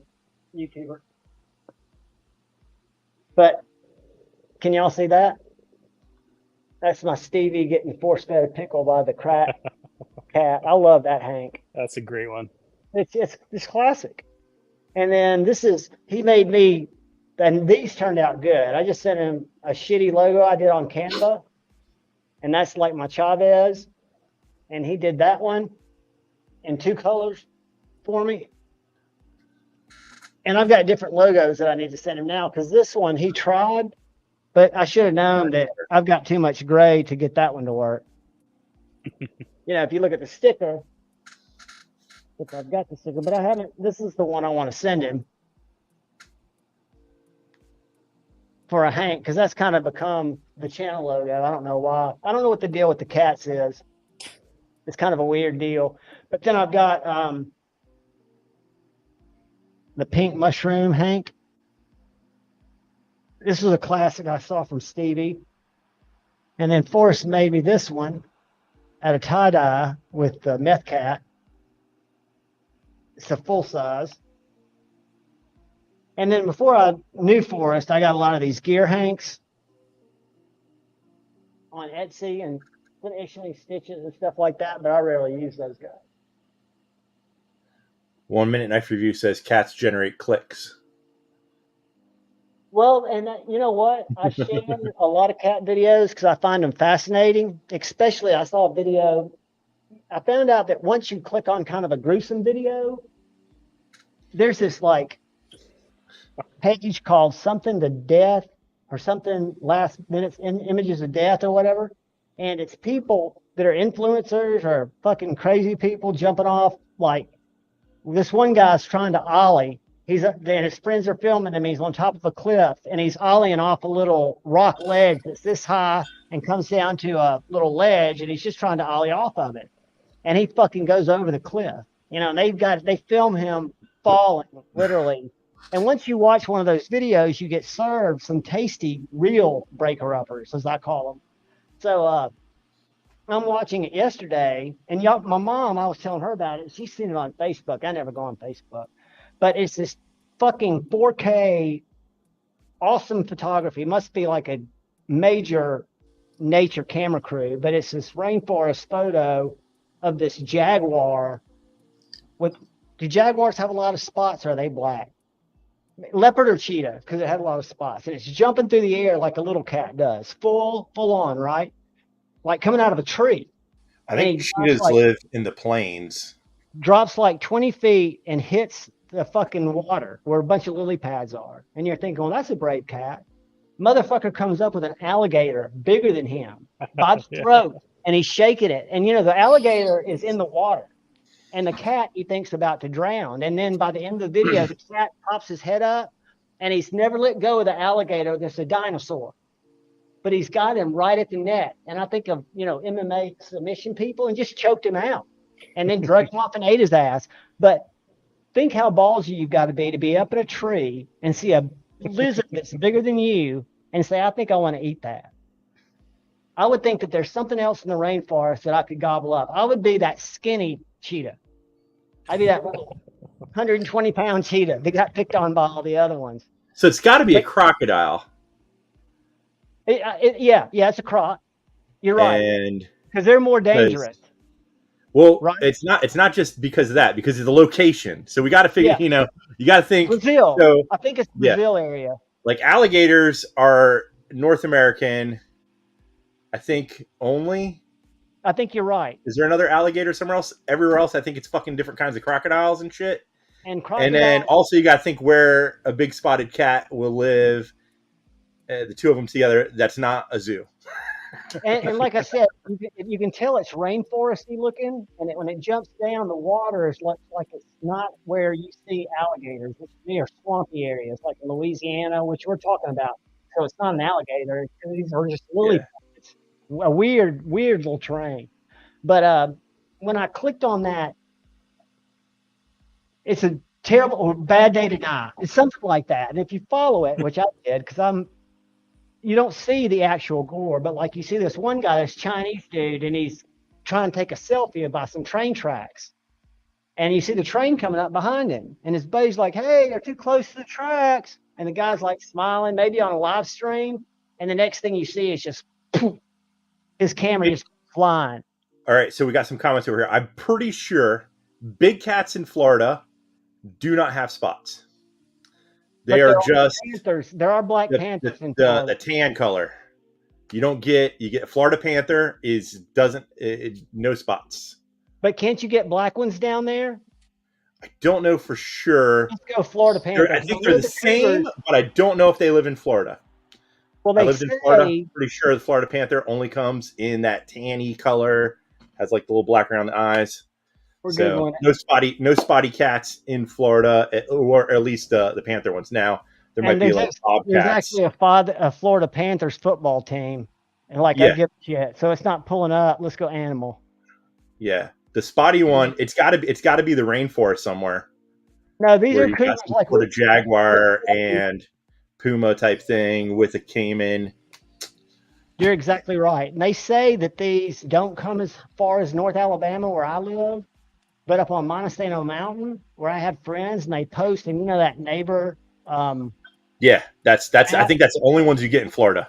Yeah, these are Florida Panthers, but these are also, we've seen them on trail cams up here, dude, or cougars.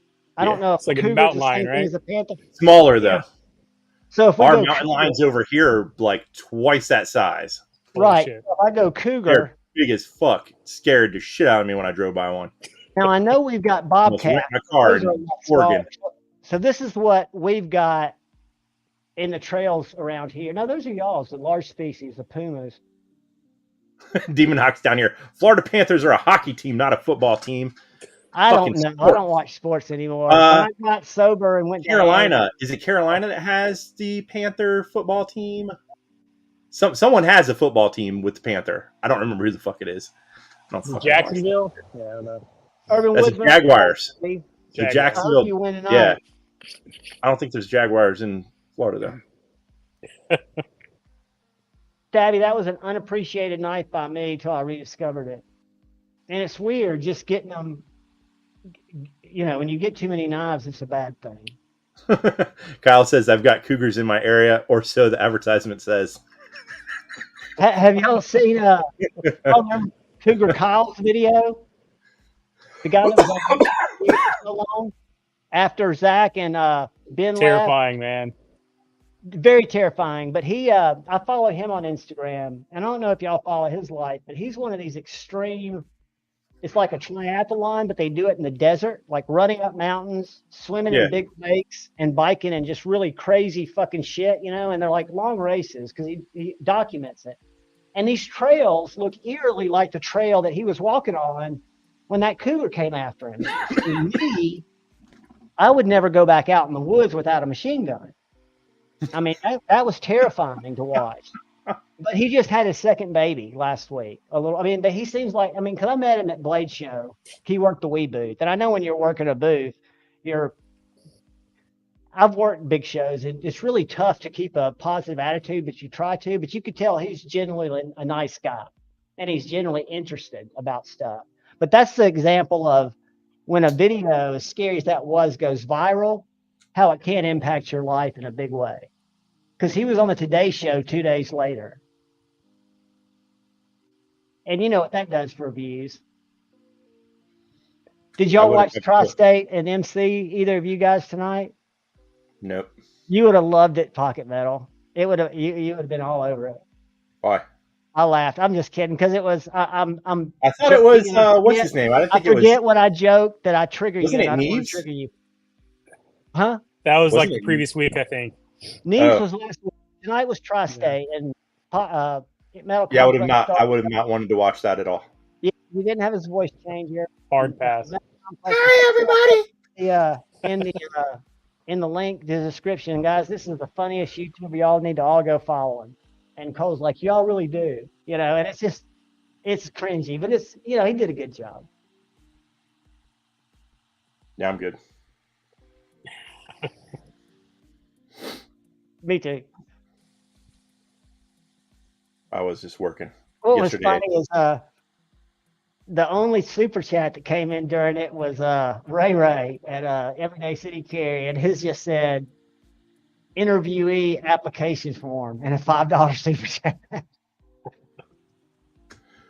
You tell me I'm trying to chill out. Twang Thang, what is up, dude? Sharp guy, what's up? Ghost Malone, good to see you guys. Ground Fog.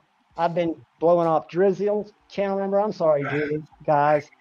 What I'm getting ready to do is post the member link, because we'll do something different for the random giveaway later. But I do want to post a member link in here so you guys can get in on this Kubi. I want everybody to at least try to win it.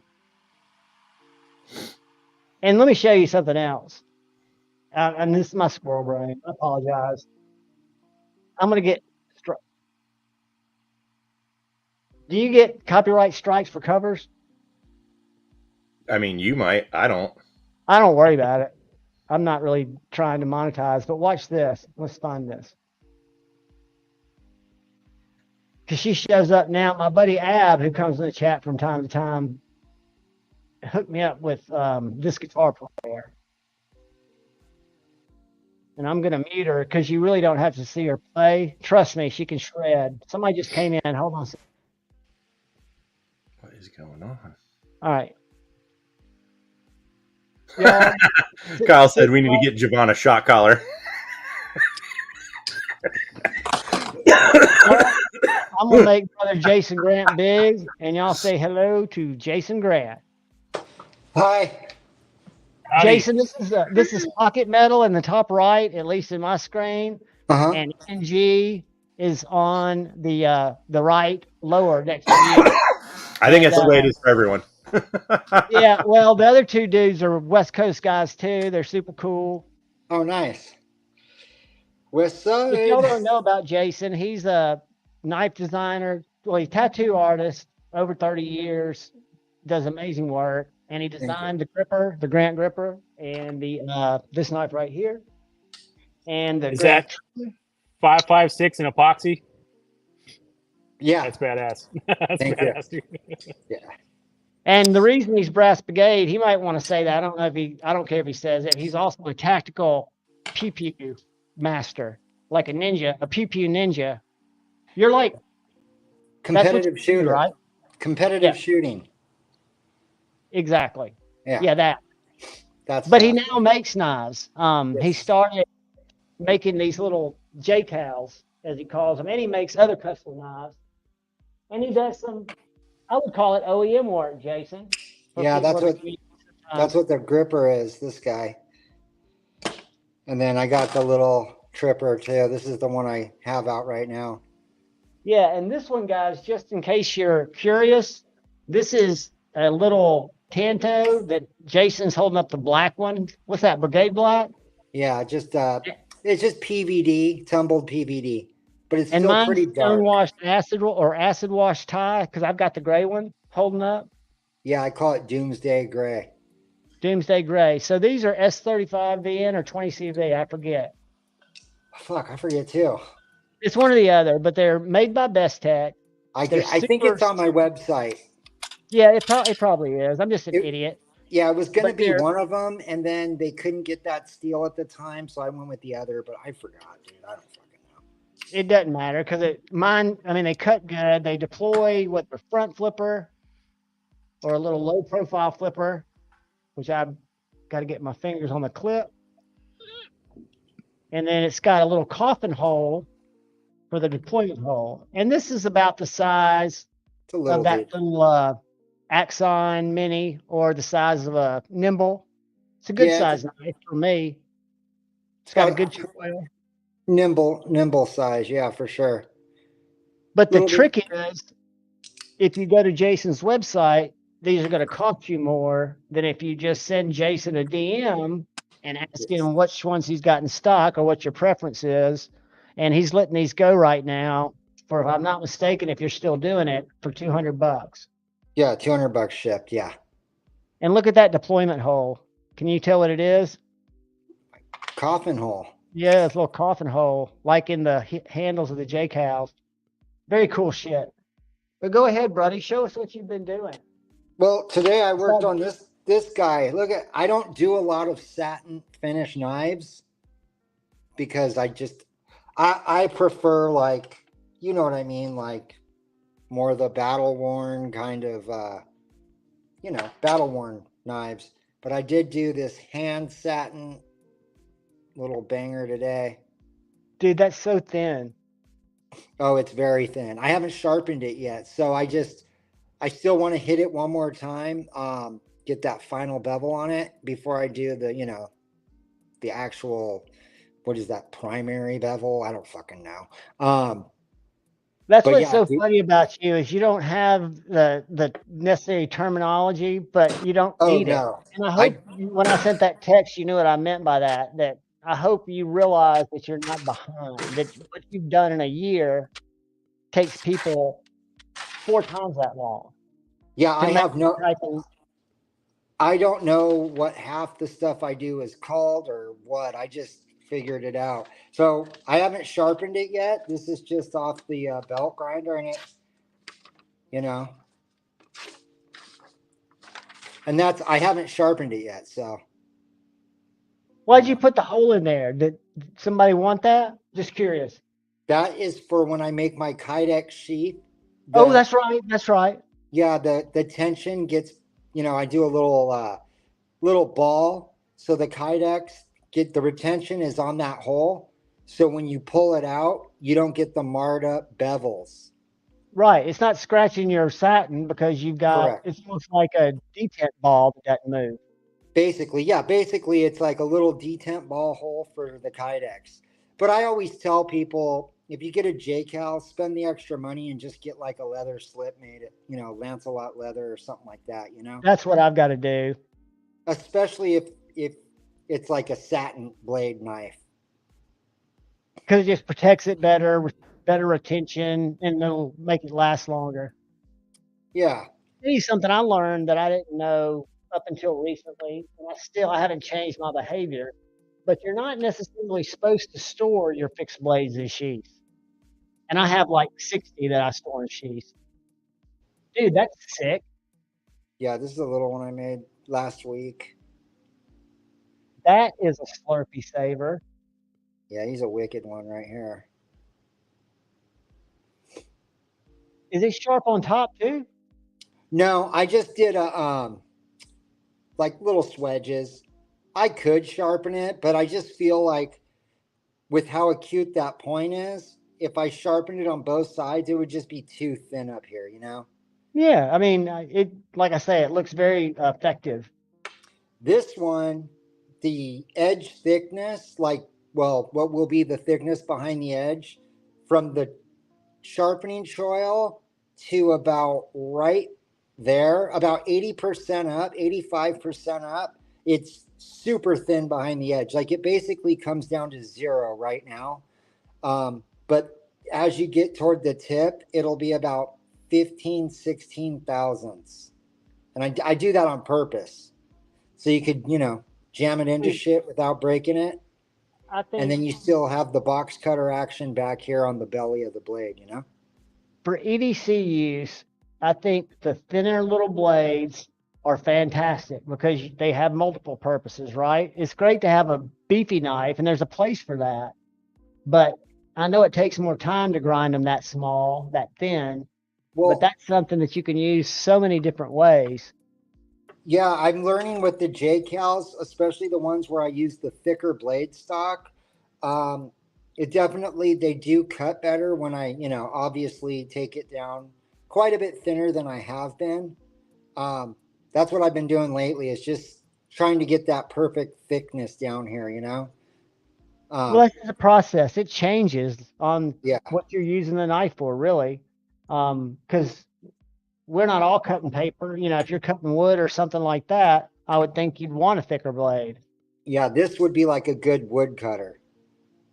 Dude, that compound grind, I mean, Yeah, and it's you a do that flat by grind. hand with no template. No, yeah, no file guides, no jigs, bevel jigs, all just freehand. Which I kind of wish I would have started using the file guide a year ago, because it makes it so much easier. Like on knives prior to my most recent ones, I just completely freehanded it. Now I am using file guides for the what do you call it? This Chinggis right here. What's that called? Oh yeah, again? that's the plunge line. Yeah, and it's like it's almost hard to not get them perfect with a file guide. So I definitely see why people use them. It does make it a lot easier, but unfortunately I had to figure it out the hard way. But now I use them sometimes, and they make it go a lot faster. So because you don't really have to think about it, right? You have this like little file guide that clamps on, and you just put it up to the grinder and go, right? So it definitely speeds up the time it takes. That's for sure. Dude, I mean, I think that's just evolving your processes, right? Yeah. I mean, you don't know what you don't know. I like the, I still like chisel grinds though. I just like how deep they look. You know, they're flat on one side, but God, that looks so nasty with that deep ass, almost looks like a skateboard launch ramp. Yeah, you could definitely grind a rail up there on the top. Yeah. But yeah, I recently picked up pull it up here in 1 second, NFK. They're on Amazon, Watchman Brother, but I'll pull it up here in a sec. I recently picked up one of those A100 minis. Are you familiar with those, ENG? No. It's got the weirdest grind, and I'm gonna have to reach out to Jared. Granted, it's sharp. It's not a chisel grind, but I don't know if you can see that. You probably can't. Let me make you small for just a sec, then I'll make you big again. But one side, it's got that Scandi that comes down to a 0. And on this side, it's a Scandi that's then got a bevel. Oh, So that's it's pretty like cool. a chisel. I don't know if I sharpen it on one side and then just, knock the burr off that side. And I don't know how that affects if I sharpen it. I just got to call Jared. Yeah, that's cool. I've been doing playing around with, like, on this isn't done. This is just like a little cleaver thing I was working on. A hollow grind on one side, and then a flat grind on the other. So this is a flat grind on this side, and that's a hollow grind. Why? I just never seen it. Or is it a chisel? A flat grind with the bevel? Yeah, this is a full flat grind on one side, and then a hollow grind on this side. That way, this isn't done yet. I still got to do the final bevel passes, and then I'll re-etch it. This will be a really dark gray one when it's finished. But then I can control how thick I want it to be behind the edge. I'm trying to figure out how to, it's hard to explain. I don't want to get all, I'm not very smart. So, no, but, dude, talk it in your language, because it makes sense. I've been trying to, people language. With the hollow grinds, I've been trying to pull them to where, you know how, like, on a knife, the more you sharpen it, the further you go up, obviously the thicker it gets behind the edge, right? Right. I've been working, like, on yours. This is that one you asked me about. Right. If you look at the edge, it actually goes below the sharpening choil. Not much, but a little. Do you see that? Yeah, I do. So what I'm doing on yours is it's going to have like a full 1/8 inch where it's completely like 12 thousandths inch thick. So you could sharpen it 1/8 inch up the blade before you see the thickness change. Does that make sense? It makes perfect sense, but how do you achieve that? I mean, how precise do you have to be to do that? Pretty fucking precise. You have to be really patient. Yeah. You got to finesse it, right? Like when you're trying to get those tight, really thin tolerances. I mean, it's easy to overdo it, dude, and like F it all up. You know what I'm saying? It just really takes. You can always take more off, but you can't put it back on. Correct. Or if when it starts getting thinner at those higher grit belts, it gets hotter faster. So you got to be careful you don't burn the edge or the tip. It just takes patience, really. But I can't wait to finish this one. I should have it finished this week. I'll send it to you with the little coffin cutter I made for you. Dude, I love them. I'm so into it, and I'll hook you up. And Kyle Coonley, somebody just offered that Jeffrey Dawson said that Kyle put amazing edges on both of his J-Cals, and that's the guy I've been trying to hook you up with, but I don't know if his books are even open. Nice. If you're, to just partner with somebody to do the edge work. Yeah, I mean, sharpening is still my least favorite part, but I will say I have definitely been getting better at sharpening. Like I said, this hasn't been sharpened yet, and you saw what it did to paper. Oh, yeah. I mean, I haven't sharpened it yet. I did basically come off my grinder, and I did just hit it on with some rubbing compound on a strop. I did do that, but I haven't actually put the, sharpening, put the edge on it yet. M-Bomb's asking a question to Jeffrey Dawson. I don't know if you remember his two J-Cals that you made, but do you remember the blade steel or the blade steels that you're mainly using, or the ones that are available? So the ones I'm doing right now are 80 CRV2, which is a carbon steel, and then I'm also using yours is CPM 154. I am going to get some S90V J-Cals though. I actually just talked to him about that like a couple days ago. So I'll have S90V J-Cals in, probably 2 weeks. Or Magna Cut. It's one or the other, just because everyone likes that shit right now. So, Kyle, my guess is yes. He's got a drawer of knives I drool over that he doesn't even look at. Kyle just asked if you're still considering shipping limbs. Oh, yeah. Tell him that I'm super bad at remembering shit.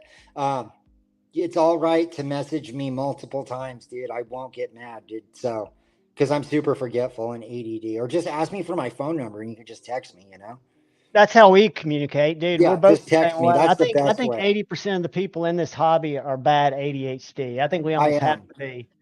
Yeah, Because I'm I bad. jump around from hobbies, and what's weird about this one is I think like I would have if it just been the knives, I'd have already been bounced out. But because of the people, you stay around. It's different than just one wheels, skateboards. Even though I was on skateboard message boards, they were kind of like when you hear people talk about pew boards, where people are just kind of, they're stoke stompers. They're like, you can't slide those wheels. I'm like, motherfucker, I just slid them down the hill. You saw the video. And then you get tired of just flame warn people. Yeah, I like the people. They seem to be, everyone in the knife community that I've ran across so far are pretty freaking cool. And I feel like we're on the same page. Does that make sense? Like in the tattoo world, dude, people get all butthurt if you forget to call them back or you're a little late on a drawing. They get all upsetty spaghetti. But in the knife business, I feel like people are more forgiving, right? Because right, absolutely. I'm working on more than one or two knives at a time for a lot of different people, And we won't touch, like we'll miss each other for 2 or 3 days and then catch up because you're working, and when you're working on somebody, it could be hours. Oh, well, sometimes I go to the tattoo shop and I think I'm going to be there for 2 hours and I'm there for 11. If someone flew in from out of state and they have to get their sleeve finished that day, I mean, you never know, right? Right. It's kind of like what you call that situational business. It's planned business, but it's also when people are coming in, you have to squeeze them in. Yeah, I had one guy. I tattoo a lot of guys from Camp Pendleton, and he's supposed to come in for a little. We were just going to finish up a little work on him, and he ended up having me finish his sleeve. That was last Saturday. So it went from a 2-hour appointment to literally until I got there at 10 in the morning, and I think I didn't get home till it was dark outside. And I got to the shop, started tattooing at 10 in the morning on one guy because he was getting deployed to some weird place. I don't know. He couldn't tell me because he's all top secret guy. Dude, but that's that's the business, right? Yeah. Guys, I'm throwing a link up here if y'all want to follow another really cool page. And I think you got like 11,500 followers. This is Jason's tattoo page. And if y'all want to see the art or the steadiness of the hand that makes these knives, check that page out. I didn't even learn about it until about 4 weeks ago when Jason told me about it. And I'm blown away. Yeah, it took a long time. I've had that Instagram for a decade. I literally got that, dude. It took a long time to get the people I have that follow me on there, But what's cool is a lot of them I've tattooed, so that's cool. That knowing that I mean they're true fans, not followers, and you built it organically because you don't get into it to try to play the algorithm or do shit like that. You're just posting pictures of your shit and probably doing like a lot of people do, trying to drive traffic to your page so they can see your work. Yeah, but with the tattoos, it's usually word of mouth, man. Honestly, I mean, maybe 1 or 2 a week I'll get from Instagram. The rest are from referrals. Yeah, but you can kind of pick and choose, right? I mean, no, I tattoo everyone, dude. Like honestly, like I try not to turn anyone away, man. I don't even care. Like even if it's a tattoo, I don't think isn't that cool or whatever. I try to make everyone feel like the design or the tattoo they're getting is the coolest thing on the planet, dude. And I try to do it to the best of my ability. Does that make sense? Because I want everyone to feel like their tattoo is awesome. Even if if you're drawing it, it is awesome. And that's just, I mean, it's coming from kindness. What's up, Lauren, Colby, Steven? Be Shady? But dude, that's and I think that's the same love. And Kyle does have your number, but just call him up, buddy. Yeah, just text me or just text me, and I'll get at you tomorrow. Weekends are the best to get a hold of me because, you know, it's when I'm at the shop. I'm sure your fam would disagree. Well, believe it or not, I spend most time with the family during the week, because I'm tattooing on the weekends. Oh, I got you. So you're spending time at the shop? Yeah, but I try to get out of there early. You know, we have our exceptions, like, you know, of course. But yeah, I go in real early. I start tattooing sometimes at 9 in the morning. Most tattoo shops don't open till noon. Right. Yeah. Are you like the only one that opens there? Or does the whole shop open? Well, now the whole shop's open, but for the longest, for years, no one came in before 12, and then the guys started coming in earlier and earlier, and now they're all coming in the same time as I come in, which is 9 or 10. Earlier in, the earlier out, right? Yes, sir. Yeah, and then works out perfect because the lady works till 4:35, so works out better that way with the family, you know. Absolutely, dude. Well, did you have anything drop today? I know I posted a couple of knives. Are those sold yet? Not really. This one's still available. This guy's available. I just got to sharpen it. It's all fingerprinted. I'll polish the scales still. I haven't even polished the scales. Those are just right off of hand sanding. And what are those? G-Carta. G-Carta, that's right. Yeah. So, one thing.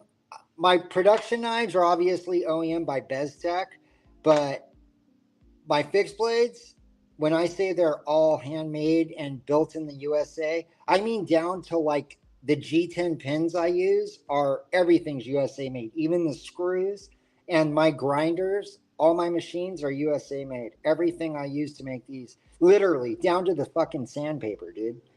Oh, dude. I mean, without a doubt, they are, and even the pins that you use when you everything. I won't use it if it's not, and I usually try to go through where I can trace back to who made it, like G-Carta.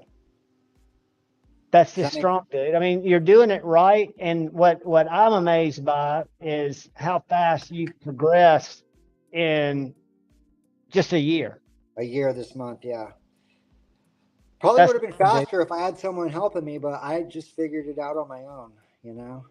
Well, you'll come time, like I said in the text, there'll be a time when Blade Show West, the table makes sense, right? You take 10, 20, 30 knives, and we figure out how many you want to try to sell, what you want to scale to. Because I could see a day that you have, and you might not see it like this, but where you've got a couple of designs that are really popular that you can get, more people working on them in the U.S., whether it's, getting them further along, whatever the case is, it's still what you designed by hand, and you could do the final grinds on them.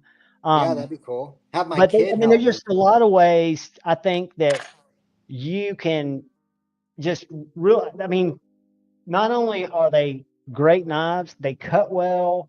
They are art pieces. The way I look at them is they're a cool knife to show your friend. They feel great in the hand, and they cut. So to me, that checks off all the boxes.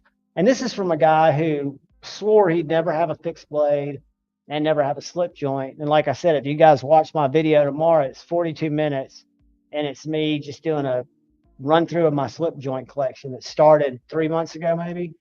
Nice. But I'm an addict. Cool. Well, thank you for having me on again. I appreciate you guys. Dude, you're welcome here anytime. I know that the tribe gets a lot of info from you. You spit the truth and you share what your process is. And I love watching you develop, man. And I'm looking forward to those knives. Yeah, I'll get this all. I'm working on yours. Where did he go? No rush. I always say do mine last because I'm the most patient. Take care of everybody else. Yeah, well, anyways, I'll send this one to you, and then the little coffin guy. Remember, this is just a prototype, so he's not perfect. Dude. But he's perfectly imperfect, though. Yeah, that's the whole thing, and it came out from your hands and your brain. That's why it's perfect.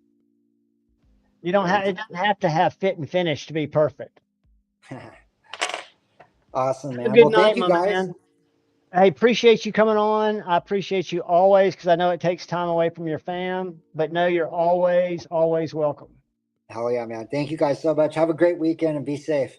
You too, buddy. And All right. Kyle, call him tomorrow or text him. Yeah, text me. Don't be afraid to multiple fucking crazy girl text me. I don't care, dude. It's all good. Crazy girl text me. Yeah. I'm going to have to use that. I just got out of one of those. Well, actually, Right. about almost 2 years ago. Oh, And wow. if I didn't get right back, dude, I would catch the wrath of God. But I found out from my therapist that there's a very good chance I was dealing with someone with BPD, borderline personality disorder. Yeah. I might have that also, but hey, whatever. I was always the asshole. If you don't make somebody in your life always the asshole, because I've got all kinds of mental disabilities and I try to ride them like a surfboard. But I never break on people. So I don't think I have, I don't, even when I was a drinker, I did, but that's why I don't drink anymore. Dude, have a great night. Right on, guys. Thank you, man. Love you, brother. All right. Love you too, guys. Later. Bye. So, dudes, I've still got to post this link. Illuminati, what's up? You didn't miss any. Well, Jason Grant, you missed. You can go back and watch him. He's right at 2. He came in right about an hour and 30 minutes in and was showing off some super thin knives. And we'll go to his Instagram and I'll show you a video of one of the knives he showed off. But let me put a link. Oh, this is what I was going to share with you guys. Squirrel brain. So my buddy, who is the best man in my wedding, and I'm not going to play it because I don't want to get a copyright strike, but she plays rock guitar, Larissa Liver, 2.58 million subscribers. She rocks, and she is gorgeous. So anyway, if you get a chance, I'm going to drop her link. Let me go back to her channel, because I follow weird shit.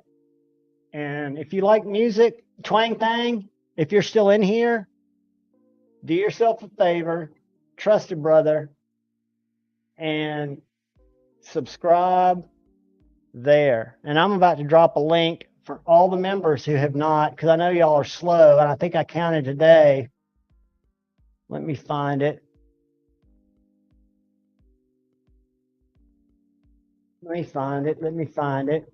It's always harder when you're navigating it from, all right, Kubi. It's Kubi Vagrant. What did I call it earlier? So I'm going to copy this. I'm going to drop this right here. And I'm going to pin it. Let me find it so I can pin it.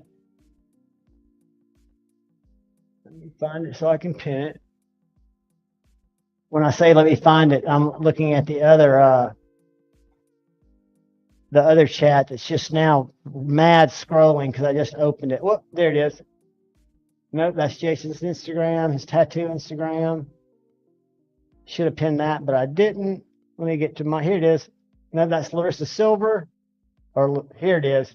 Here's the giveaway video. All you got to do is like this pin message and jump over there, like it, leave a comment. It doesn't have to have any special word in it.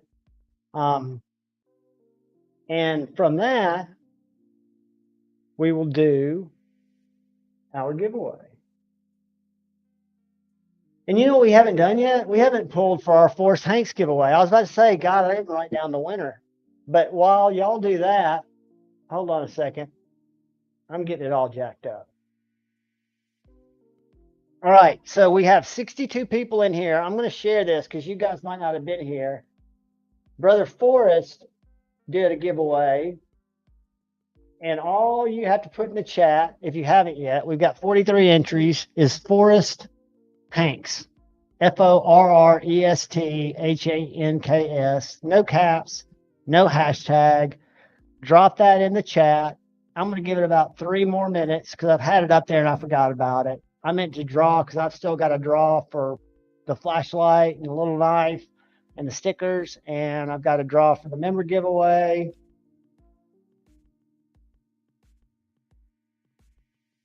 No hashtags. Just Forrest Hanks. Mike McLaughlin's here, channel member. Welcome, Blade Ogre. Welcome, guys. And I apologize for not being more in the chat. When I've got faces on the screen, it's like I get floaters. And if I try to watch the chat, where I can put on my glasses and I look like an idiot, and then I get a headache after a while. It does make it a lot easier to read the chat. All right, we're getting ready to do it. Are we ready? Let's see how many we got. 51 entries. All right, guys, I'm going to give you 5 seconds. 4. Lauren got in. Everybody got Forrest Hanks in there? Here we go. 5, 4, 3, 2, 1. Here we go. Boom. Good luck, everybody.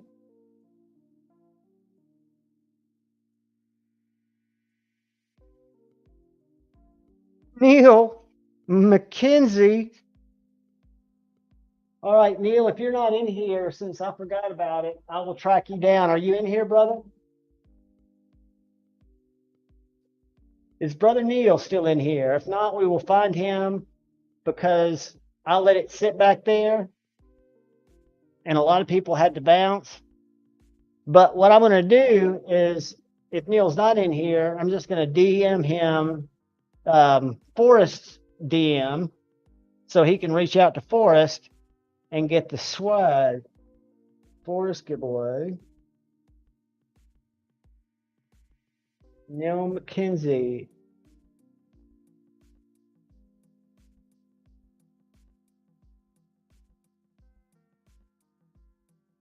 All right. Now, all you channel members, please get in the giveaway that's pinned. I'm not going to draw for it yet, but what I'm going to do is start thinking about, let's see if there are any other knives I was going to show you guys that I rediscovered. I'm really liking these knives, guys. And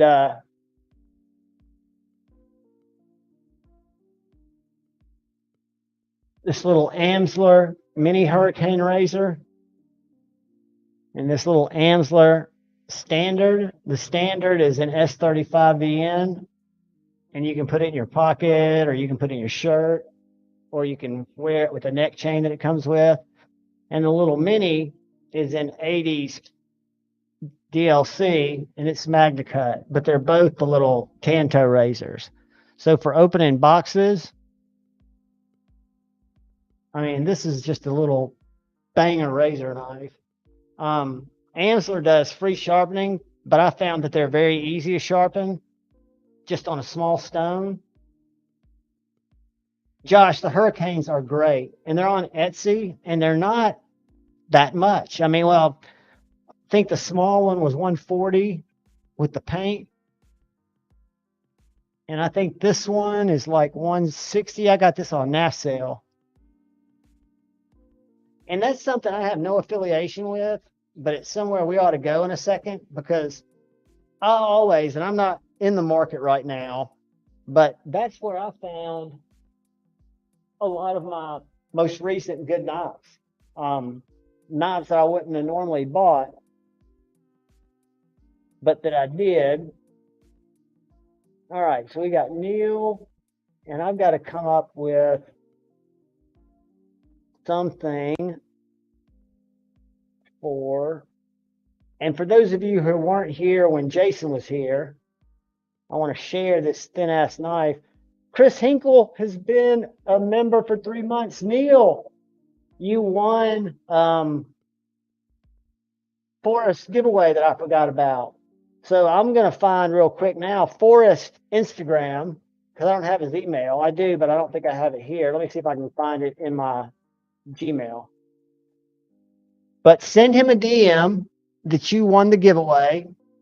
He bounced, but I'll let it sit there. And this is his IG. You're probably already connected to him, but if not, and let me see if I've got his email in my, I bet I do. Guys, I've not done all the or any of the work for Knives Live. I don't know what's going to happen there. I'm starting to get very, very panicked. Let's see. Forrest. All right. Here's his email.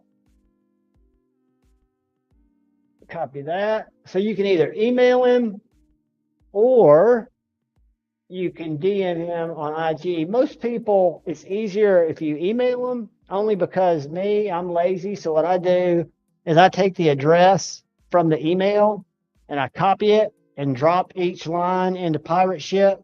And I've got your email, so I can right click and get your email and drop it in the email line. You get a tracking number, and next time you win, I've already got all your stuff and I can just send it to you, like Demonock, except I had to ask him his name. So bad when you know people by their screen names. It's really tricky at Blade Show. But what I was going to show you guys before I put Forrest up there, and I won't get too sidetracked because I know we got to do a couple more giveaways. We got Maddie tonight, right? We got Said Faction at 12:10 Central. So I'm going to share this and I'm going to play it. I think there's music on here, so I might mute it. We'll see.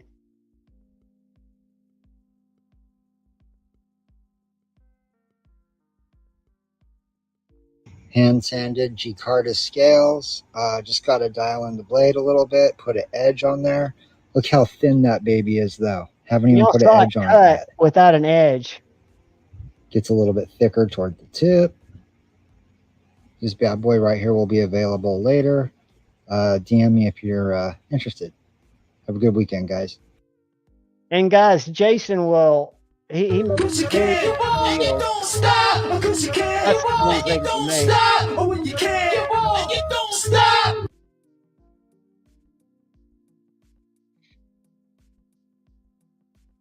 So would that be called fair use? What happens is when you get a copyright strike, because I've gotten them before, and all you do is you click on your studio, and it goes in.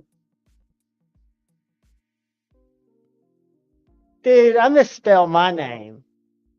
I misspell everything. I love the Beasties, but I was just saying I'll get a copyright strike and I'll have to go in, and then it takes like forever, not for them to review it, but it says, would you like to remove the copyrighted segment?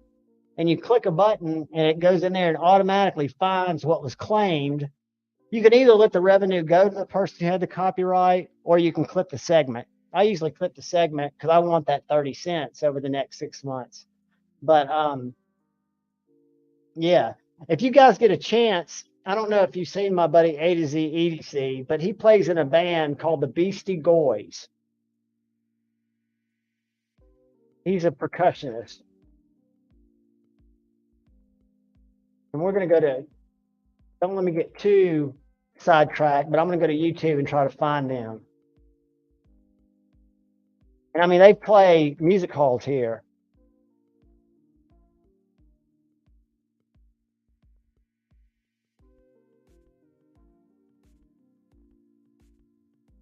So this is one of their practices. Let's watch this.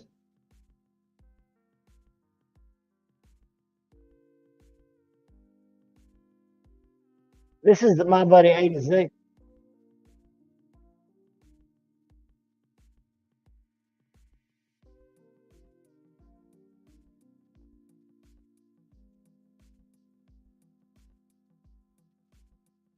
There's a bunch of middle-aged dudes that just fucking kill it.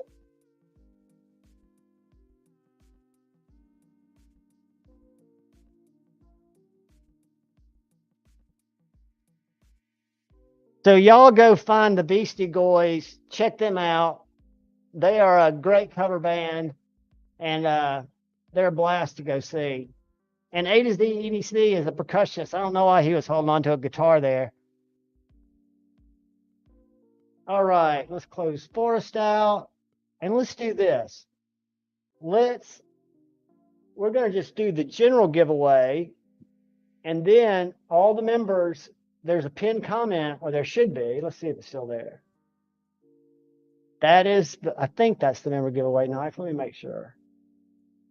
Yep. That is the member giveaway knife. And I'll tell you real quick, I think we done this before, though. I was going to show you my buddy A to Z's page. I don't know if y'all are following it, but if you would, I would be stoked, and so would you. Because he works at a music store, but he has got one of the baddest ass collections.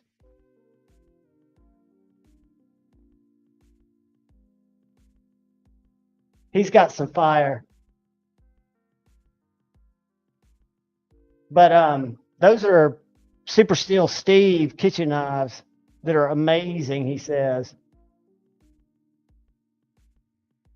He says they're so thin. Magna Cut. But yeah, A to Z EDC, I'm going to throw his because he's my buddy. And I would love it if y'all followed him. Let's see, what do I do? Do I go just share to? No, here's what I do. Boom. Copy. Paste. If y'all get a chance, go over, check him out. Give him a follow. I'm going to pin it up. And then I am going to, yeah, you're going to be seeing something, Mike, in a second. Oh, yeah, did y'all not see his page? I didn't share it. That's because we didn't. Yeah, I was going to show you guys the Instagram that I just put up is my local buddy who lets me borrow some of his knives that I review. I review a few of his knives, and they're the only knives I review besides mine. So I've reviewed an MSI of his. I've reviewed his Evo. I reviewed his, I have not reviewed these yet. He's got 3 Sharp by Designs that he picked up, different variations that are just tits.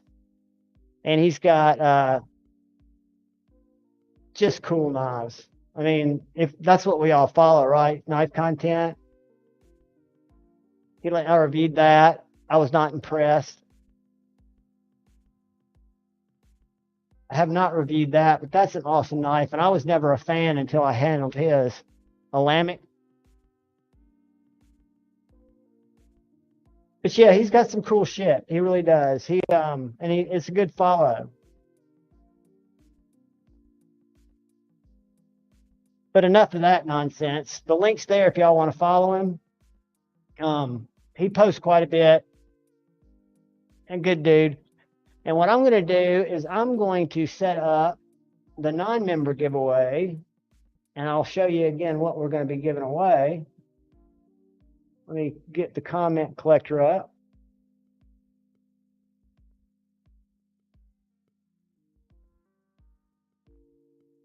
All right, all right. No capital, no hashtag, just simple. And this is a simpler one.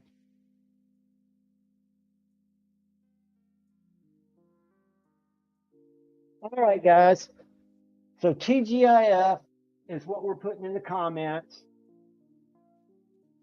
And what we're giving away, because I didn't have as much time today, is this not very exciting Kershaw high wire. It's actually a great knife. I've used it for years. It's assisted, but it cuts very, very well. It's very easy to sharpen or practice sharpening on. But it's a usable knife, safe. And then I'm giving away this Roby Vaughn E8, which the E8, and it's got a clip, it's got a keychain adapter if you want to do that. And I think it's got an extra little gasket for your USB-C. I don't think it's got a USB-C in here. I think they figure that everybody's got one somewhere. But this little light, let me make myself big. This little light, I've been buying Roby Vaughns, right? Because I like their form factor. I've got little tiny ones, and I like them because when you push the button, and this one's locked out. 1, 2, 3, 4, 5. 1, 2, 3. This one's dead. All right, I got to charge that. But you can just simply push it and hold it, or you can double click it and it stays on. So for me, it's just very intuitive. And usually what I do when I get out of the car, I'll just push it and hold it. But the one I'm giving away is a dual fuel. It's the E5. It's got 2 buttons, but don't let that confuse you because there are 2 lights on here. So the bottom light has this little white reading light that has 2 brightnesses, and it's also got a UV light if you want to look at counterfeit money or schmegma in a hotel room. And then the front button or top button, you push it, you hold it, it comes on. You release it, it goes off. You push it, you hold it, it comes on. That's bright. Release it, it goes off. You double click it, comes on, stays on. You click it, it goes through the brightnesses, low, medium, medium, low, medium, high. And then you hold it, turns it off. And then the bottom button here, you click it, and it turns on that little light, that little white reading light. If that's not bright enough, so you're not waking up your spouse or whatever, or you're in your tent, you can push it one more time, and it gives you that little light. Push it one more time, and it switches to a UV light.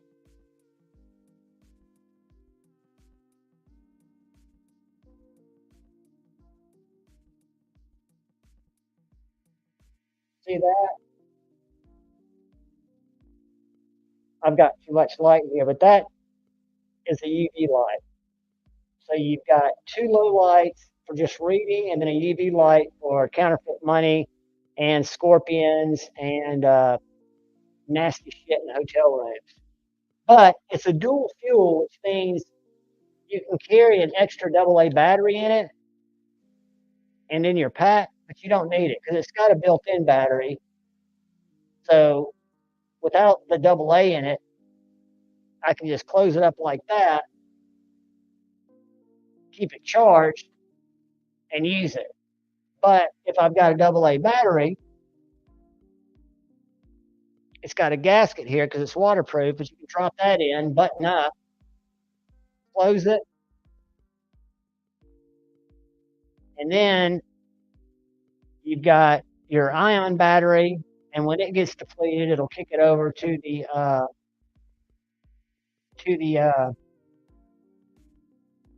AA battery, AAA battery. So it's pretty cool. I think it's pretty cool. A little blue light shows that it's the ion battery that's powering it. You can choose manually, or you can have it just automatically do it when one goes out. But anyway, so that's going to be a giveaway, and it'll come with stickers. So it's a Roby Vaughn E8 with all the little accessories and its case. And then I use this knife almost every day to cut shit with. So this is the Kershaw. I think it's high wire, but we'll see how many people have put in there. Hey, quit sharing. Wait a minute. 38 people. All right, guys. I know there's 65 in here. I know all y'all probably are not engaged, and that's cool. I just don't want to leave anybody out. But I got another giveaway, and we probably got 40 minutes to get time to get over to Maddie. I never want to cut into their time. Not how I roll. So 39 people. I'm going to give it a couple of minutes, see if we can get that number up just a little bit. What's up, Pedro? Put TGIF in the chat if you haven't yet. And every channel member, please go comment on that video with Kubi.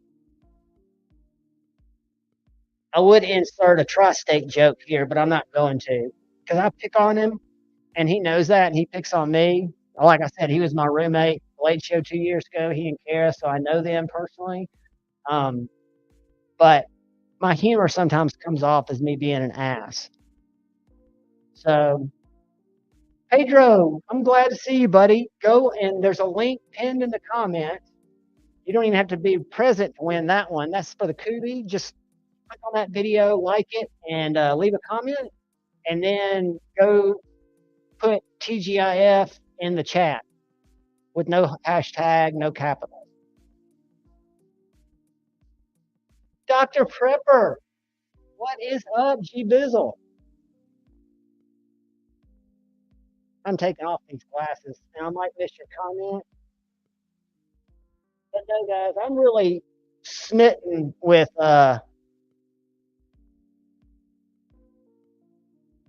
these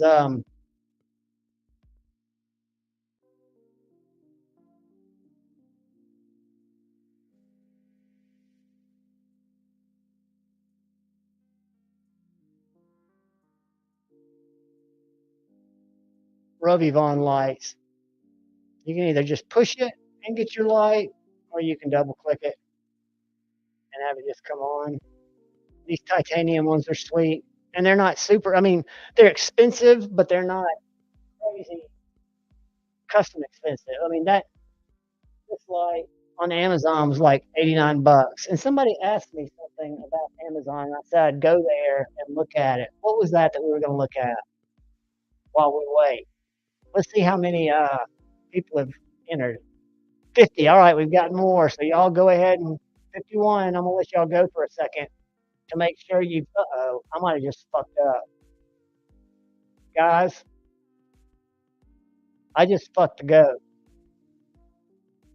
I just fucked the goat big time.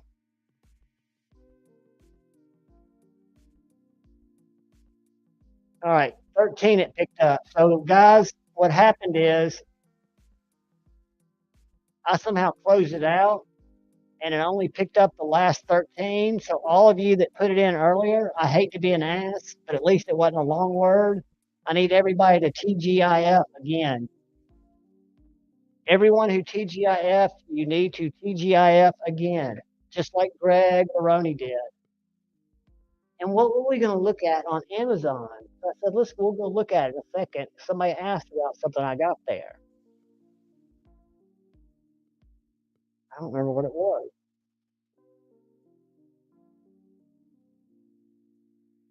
Guys, I'm sorry about clearing that out. I did not mean to do that.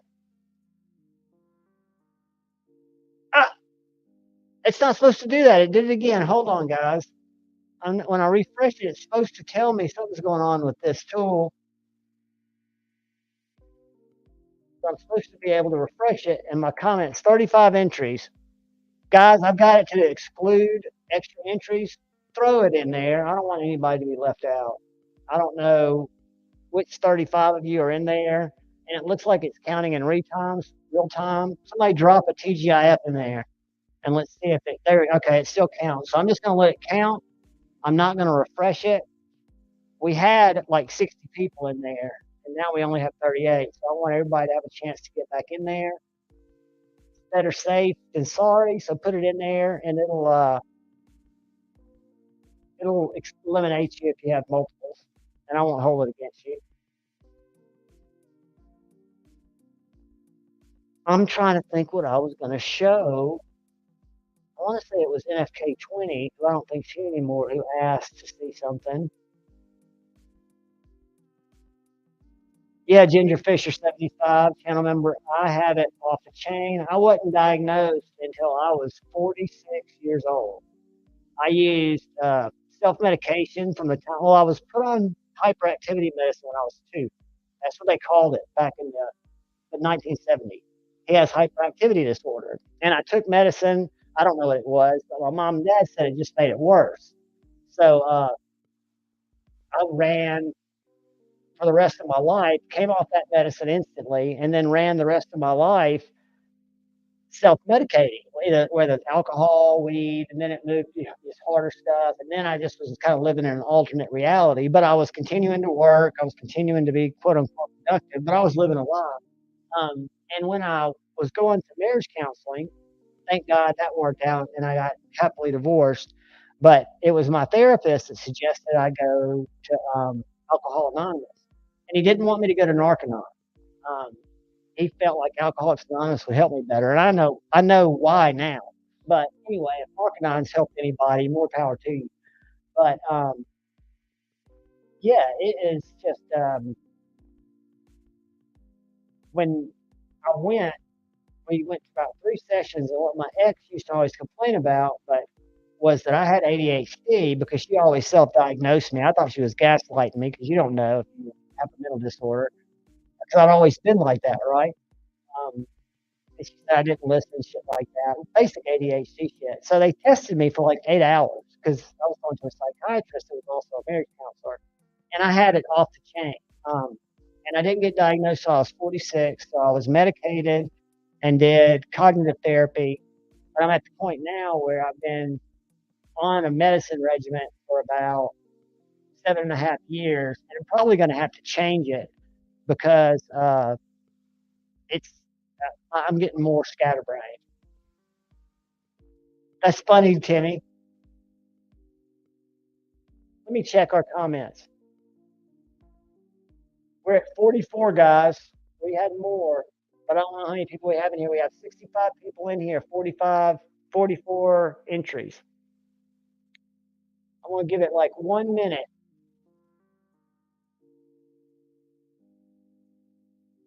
Maybe 2 minutes.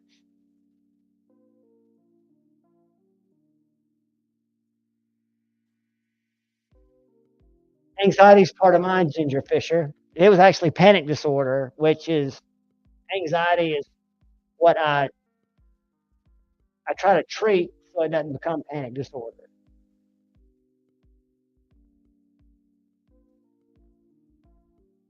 So you were a late diagnosis too, Ginger Fisher. Yeah, dude. I tell you, at first it was kind of scary, but then for me, there was a lot of regret because I was dealing with the regret from being in AA and facing all that shit. But the fact that had I been treated before college, because I got through college with no problem, and my therapist thinks that that's a miracle in of itself. And when they tested me, my ADHD was off the chart, but he said my IQ was off the chart. He said most people that score like I score are either, and he wasn't being disparaging, but he said they're looking for more of a structured life, which I wasn't. I was in sales, so I was a social butterfly, and or they go to prison because it's you can't remember one thing from another, so it sucks. But you can definitely be productive with it. And I was like, fresh off a divorce and sober for about 6 months, was being treated now because I'd been diagnosed formally and I'd gone through testing to see what the best combination of meds were. And it changed my life. And I'm sure it was a combination of shedding the 125, which was an ex-wife, and then getting treated for ADHD and quitting doing the other shit that I was self-medicating with. All right, let's see if anybody else is. We're still at 46, guys. I'm going to count backwards from 20, and I'm going to pull. I hope everybody's ready. And this is for our Roby Vaughn and our Kershaw. Good luck, guys. Sorry I screwed it up. 10, 9, 8, 7, 6, 5, 4, 3, 2. Good luck, peoples.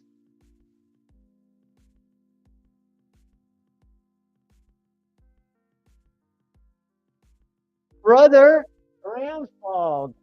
Congratulations, dude. So ground fog, I'm going to put mine, because this isn't Force giveaway, this is mine. I'm going to put my email in here. If you email me, I think I've got you, but I might not have you by ground fog. So if you will send me an email with where you want this mailed, I will ship it out to you tomorrow.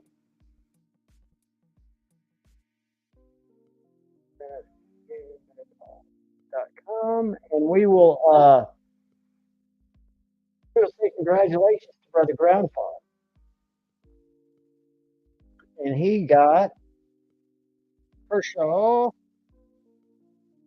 and the Roby Ball. All right, guys, that means we have. What was I going to go to Amazon and look for? Is Nuts for Knives still in here? NFK 20. I'm almost positive it was him that asked me about something that I got there, and we were just going to say, well, we'll just go look at the link. And of course, I forgot that shit. All right. We're going to continue to press on.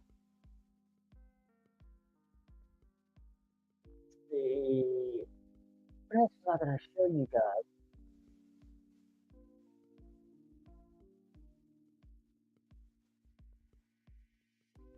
I guess there's not.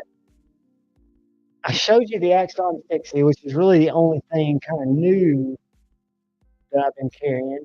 But what I'm going to start doing, not only on some of the content, but have out on my table, and I'll have a camera down at some point. I've got the camera, I've got the stand.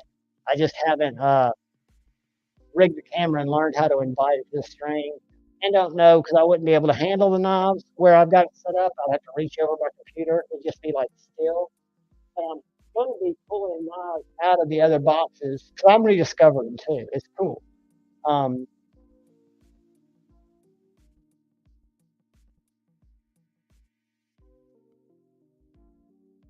trying to catch up with the chat. I'm sorry, guys. All right, what I'm going to do is I'm going to go take a peek at how many people have commented on the giveaway video for the channel members for the Cubic Titanium S30B Vagrant. Members video, because once I look at this, I've got to make it private so I can do the drawing. So we've got 45 comments. That's pretty good. That's everyone who's a channel member. I think that's about everybody. But Greg, have all you guys that are channel members, Kit, Neil, had a chance, Mike, Paul, to go up and leave a comment in that video that is up there?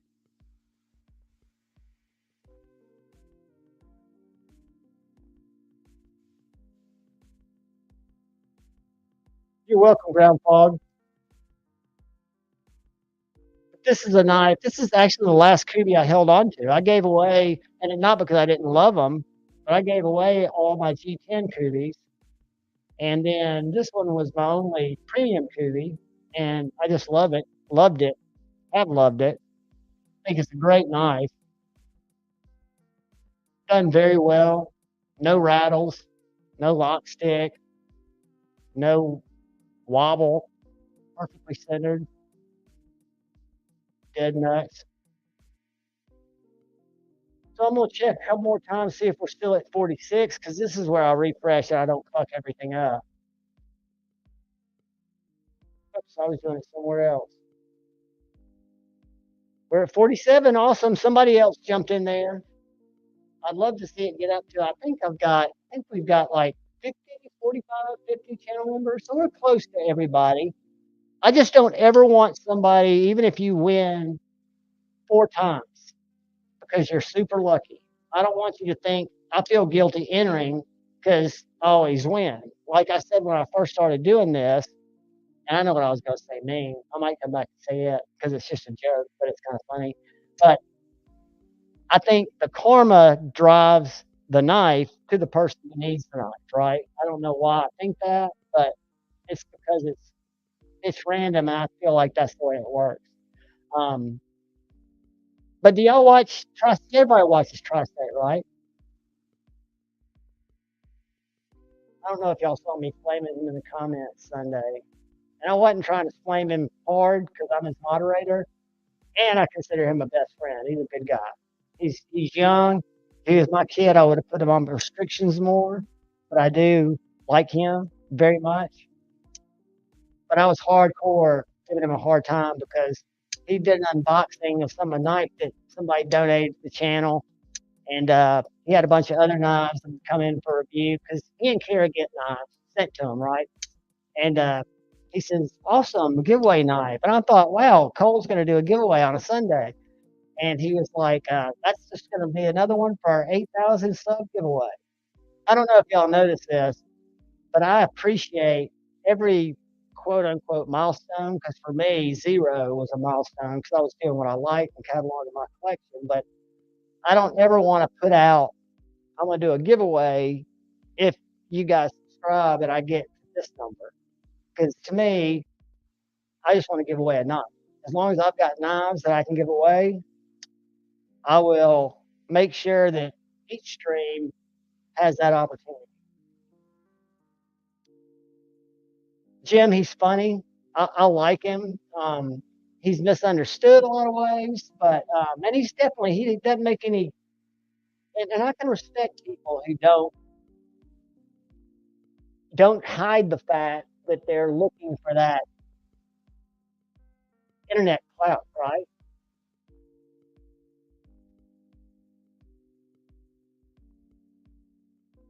Right, I want to check the members giveaway, because once I go private with it, y'all won't be able to comment anymore. So that's why I want to make sure everybody gets in there. 47 comments. We're still at 47. So what I'm going to do is leave it for 1 minute,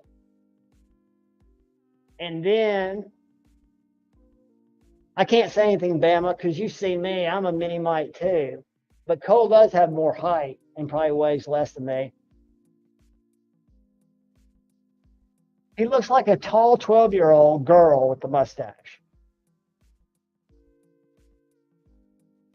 Beefer Baron, you might win this giveaway coming up now. I'm pulling for you. You better be registered in there. I'm going to check, and then I'm going to make it private, guys. So Beefer Baron, give me a thumbs up if you have registered. Since you pointed out you've not won. Are you registered for tonight? The one that's pinned up there? All of you channel members hopefully are registered. All you have to do is just click on it. You don't have to watch the video. It's just showing you what I've already showed you. And then all you do is leave a comment. Doesn't have to say John, doesn't have to say anything. Just doesn't need to be a cuss word or emojis, because the comment picker looks those over, skips them. So Hera is absolutely a sweetheart. They're the most unlikely couple. Cole outkicked his coverage. And yeah, I agree. She knows I've got a crush on her. I already told her I might be a daddy figure to her in age-wise. But, you know, if Cole ever does her wrong, let me know, and I'll just come make him go away. I would snuff Cole for her. And he knows that. And I think, I love you, buddy, you know, before I snuffed him. All right, Acid Test Kids is registered. I was waiting to see if Beefer Baron thumbs up me. Pitt thumbs up me. Done this, Beefer Baron? Okay, Beefer's in. All right. So I'm going back up here. Now, guys, what I'm going to do is I'm going to refresh it one more time. We are good. We are still the same, which means we've got everybody. So I'm going to now go to this and make it private. How do I do that? I go over here, and then I go filter, visibility, and I want to see members, apply, and then I want to take this one, edit it. Hold on, guys, we're almost there. And now I want to make this private, unlisted.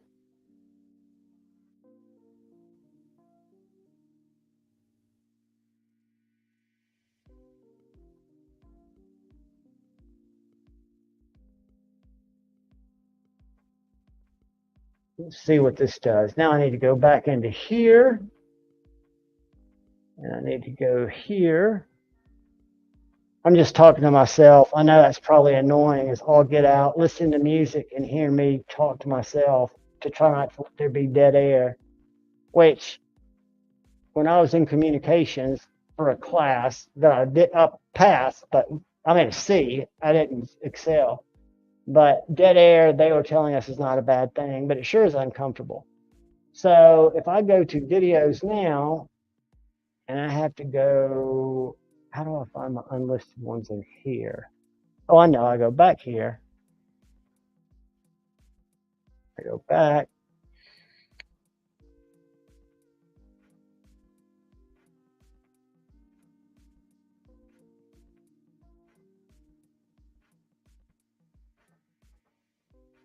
Get shareable link. Link copied to clipboard. Let's go over here to the YouTube or the giveaway comment picker. Let's see if this generates comments.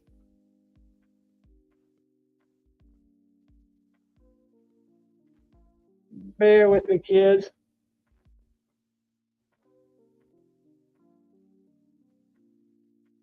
To duplicate users. Do the math. Add an extra one. I would have missed it. Get YouTube comments. All right, guys. So now I'm going to share the screen that we are streaming. And tell me if you guys can see it. Let me go back over here. I can't, that's not where we want it. We want it right there. Right there. All right, guys, good luck. This is for the channel members, for the Kube. I appreciate all you guys. If I could give away better knives, I promise you I would. Good luck.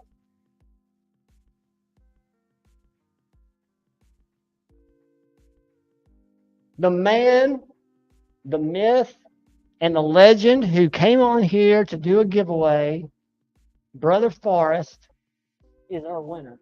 I hate that Beaver Bear didn't win, but I'm glad that Forrest did. I'll reach out to Forrest because on member giveaways, you don't have to be here, and I think he had to bail after his giveaway. Won the Kube Vagrant. And I've got his email, so I will let him know. Congratulations, Forrest. Y'all, Forrest does so much for the community. I mean, his hanks are awesome. Give me 1 second. Let me get the cat. I apologize. Y'all talk amongst yourselves while I grab this feline.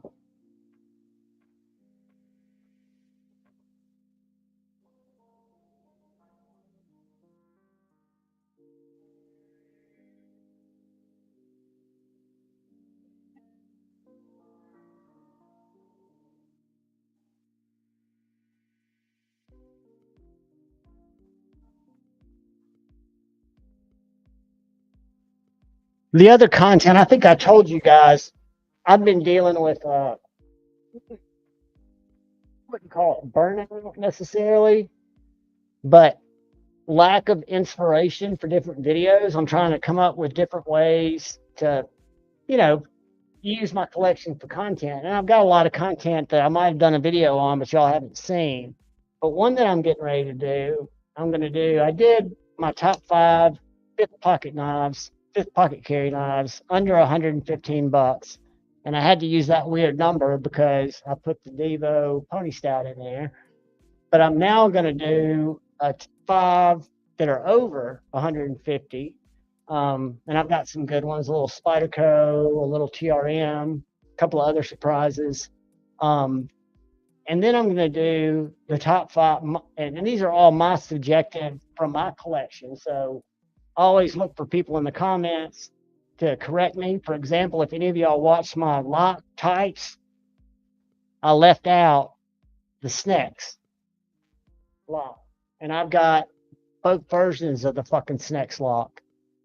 But I've got so many different lock types. I thought I had them all covered, and I left this one out. And I bet you somebody leaves me a comment that I left another one out that I have in my collection, but I didn't use. But I'm going to do top 5 budget knives that I've experienced in 2023. And I'm going to do, my budget line is different. I do $100 and less, but I always put the price of the knife. So for example, there's a knife on here on my top 5 that's going to be number 2 that if I were considering price And value, I still, in my personal objective opinion, put the value of the knife that wins. To me, it's higher, and it's so subjective. So, I hope you guys like it. It'll probably be. You're right, David. It will probably come up maybe Sunday. I'm not sure. And then I'm gonna do, and these are not videos that people watch. I think these are videos that people search for. I'm just thinking how I use YouTube. I'm gonna try to, when I get my first severance check, I'm gonna get some more skiffs, and I'm gonna do some different knives that I would used to be nervous to take apart.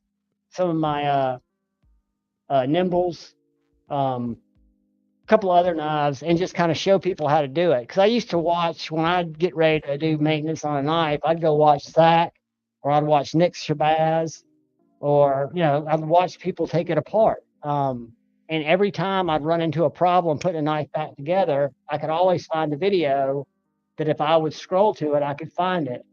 So I think I'm going to do a few more of those kind of videos. There's one that's coming out tomorrow afternoon that I think is the, I don't know if it's the Roxy or the Half Track. I put skiffs in both of those. But the main reason is I think if I get a big enough catalog of, I could just do breaking downs and cleanings, but I think putting skiffs in on something I like to do. And I think it would make for good content. Not that I'll release it and it'll get 50 views, just that over time, people might find it in a search if they're looking to take their knife apart. Because my goal is not just to show what I like and what I get enthusiastic about. That's why you rarely see me shit on knives, because these are knives that have been in my collection for a while, and the ones that were shitty kind of went before I had a channel. And I'd gotten kind of more picky, and I still talk about knives that underwhelm me, but I don't ever get any just dogs. I've been very lucky because I think the community, at least the community I watch, which is almost everybody, I can get a good balanced opinion by taking all those opinions and then thinking about how I like knives. I joked the other day, and tomorrow night we're going to be doing Off the Edge, Lefty and I. If y'all are around, love to have you stop by. But I was going to say something about it, but I forgot. So anyway, I've got that top 5 coming up. And then I thought I might do the knives I showed you all tonight. That's 9. I left the 10th one over there because I didn't have room to have it here.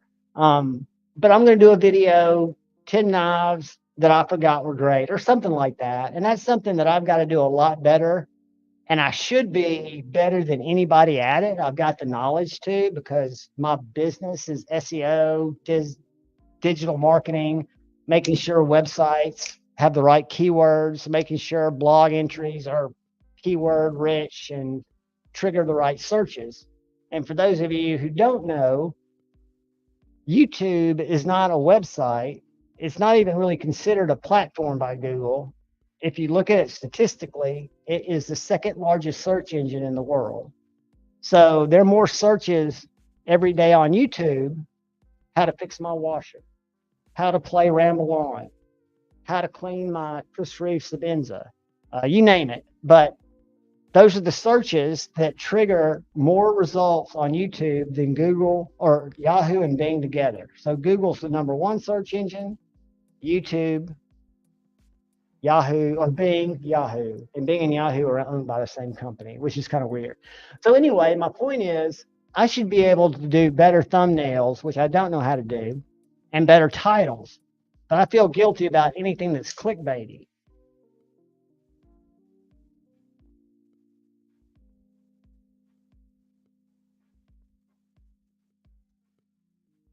That's a good point. And with that NFK20, what were we going to look at on Amazon? You said something earlier. You wanted to look at something earlier. Asked me a question, and I said, we'll look at it in just one sec. I don't remember what it was. I do remember that I was going through kind of a quick run through of a box of my collection, And we've gotten through 2 of the 5 rows. Do you want me to run through the rest of those before we get out of here? We still got about 15 minutes. Or what do you guys want to do? Because I can do videos on these too, do it on one box at a time.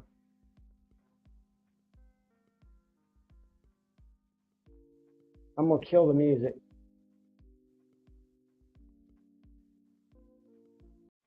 We're going to fellowship. Night, Driz. I'm just going to work through the rest of this case. So that is my MKM warning. My slayback.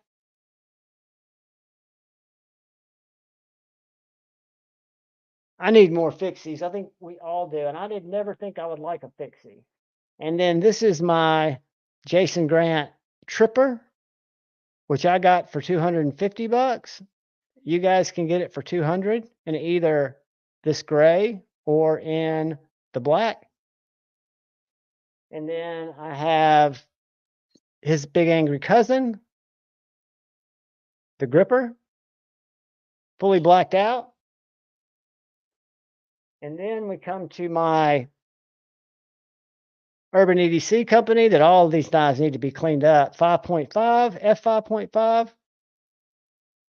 And then one of my new favorites, because I've got to do my top 10 all knives, and this will definitely make the list. The Kunwu Padre is an absolute fantastic, not only slicing knife. I can't either 1 minute knife review. I'm in a stalemate. I've got a couple things I ordered that might be coming in, but not anytime soon. The Black Mirror from Max Ace. This is that $148 M390. Fantastic little knife. Whoops, as I double clutch it. And then there's a little mix up because I didn't want to switch around my foam. This is the Best Tech. No, the Best Tech Sin was the Beyond EDC Sin. Deep hollow grind, M390 satin blade, tie bolsters, green, micarta, made by Best Tech, great knife. And then my most recent Max Ace, which I don't know if y'all saw Jared's video, but he gave it a fail on the pocket clip. And I agreed that the pocket clip was shitty, but I also said that I think the knife has a lot of merit for being S90V, having a great blade, being very, very slicey, and being under $150. Because this knife was $148 before my White Mountain Knives discount. But the pocket clip was crappy. Well, Max Ace has a relationship with Jared, and Jared gave him feedback. I love the knife, the clip sucks. So what they did is they built another clip that comes about to where my middle finger is. It's also blue, and you can buy it on their site, which I did. It's on its way here from Hong Kong, but 1 penny, and then it's $14 shipping. So for $14 and 1 penny, you can change this clip. And a lot of people go, well, that sucks. You know, it's a bad clip. They should just replace it. Maybe, but if you're a business, you can't do that. There's just sometimes that would put you out of business. So you can't always do what you would like to do, right? But that finishes up row 3, which brings us to row 4 out of 6. We have my blacked out God of Mischief. Love this knife. Renegade Provisions. This bad boy was recommended to me by a community member. It was one of my biggest surprises for 2023 and will be on the best of list. This is the Quiet Carry 9.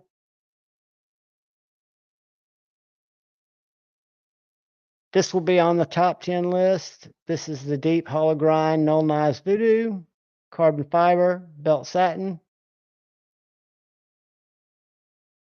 This is my only, well, not my only out the front, but my only gravity knife, the Riot XOM. which I also like Kevin's disassembly video on this. I was amazed at how easy it comes apart and goes back together. Now we get into my EMP corner right before we make the turn. This is my EMP EDC Ronin. Picked this up after Blade Show, after experiencing it at Blade Show. Then this is my Relative, which I also picked up at Blade Show in MagnaCut. And the Ronin I got on the drop after Blade Show.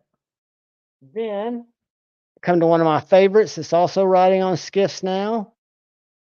That is the best tech made, OEM made, EMP EDC Thick Boy. This is the V1. This is now a discontinued knife. I absolutely love it. It's one of my favorite EMP designs, even though it only has that one form of deployment. And then my last EMP nimble, and then we're almost at the end. We got 2 quick rows, is the EMP Tanto 2. No, we got more. They're on the next row. The EMP Nimble T2, which is the second variation of the Tanto. Deep hollow grind, and then a compound flat on the front. So second to the last row, these are going to be 2 of my favorite knives. One is this Liang Ma Field Duty EDC. This is my number 1. If I could only pick one and run out of the house, and price wasn't the reason, this is the knife I would want to use. This isn't a top 10, but it's fantastic. This is the little cuff kitchen utility folder 2.0. Little small guy, little small chef's knife, little slicer. Both of these are Reite constructed. They are a monoblock construction, which means the show side connects to the titanium liner. And then this is probably my second favorite knife. And this is the Liang Ma Field Duty folder, full size with the liner lock. After they came back from Reite,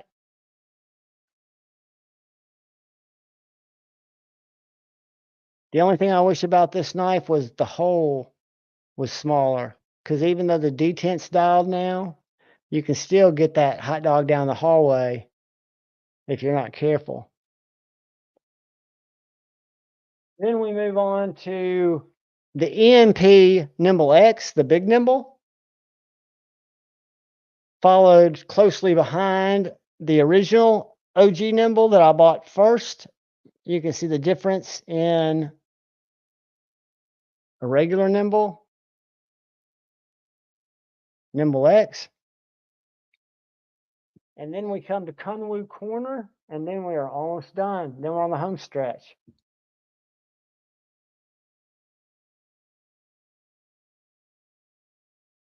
First is the L-Max Padre. I can tell you I'm a Kunwu fan. They have the smoothest bar lock, but it's got the weakest detent, and these are the heavy springs. So I don't know what the deal is with that. I've told them, in my humble opinion and prayer, that they would make a frame lock version of all their knives, like that new Django or whatever that's coming out. Make a few hundred that are in a frame lock, because your detents are just dialed. They're cash money.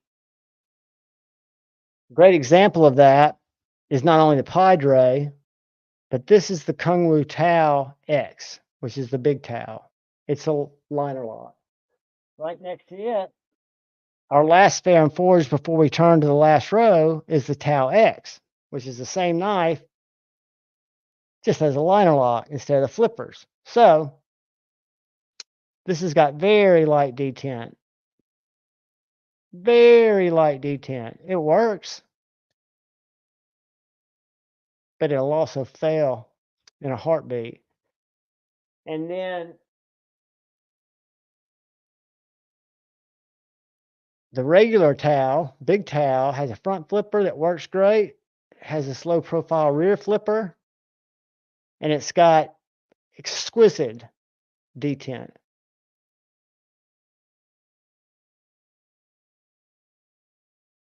Just a banging knife.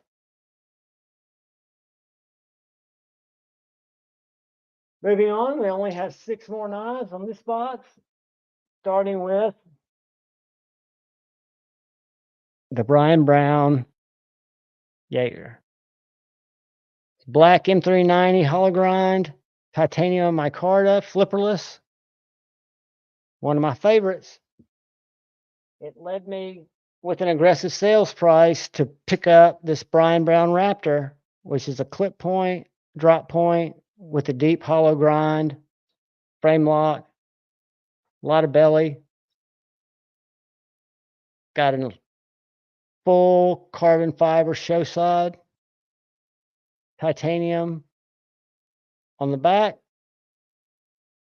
Fantastic knife. Moving on, we come to a couple of Berg Blades knives. The first one's the Berg Blade Slim, little Chody, like Cole would say, a little Chody Foster, a little street cleaver.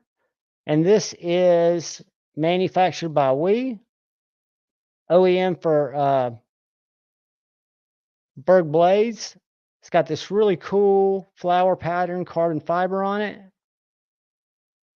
S35VN, or is it 20CV? S35 or 20CV, I'm not sure which. Then we go to a surprise knife of the year.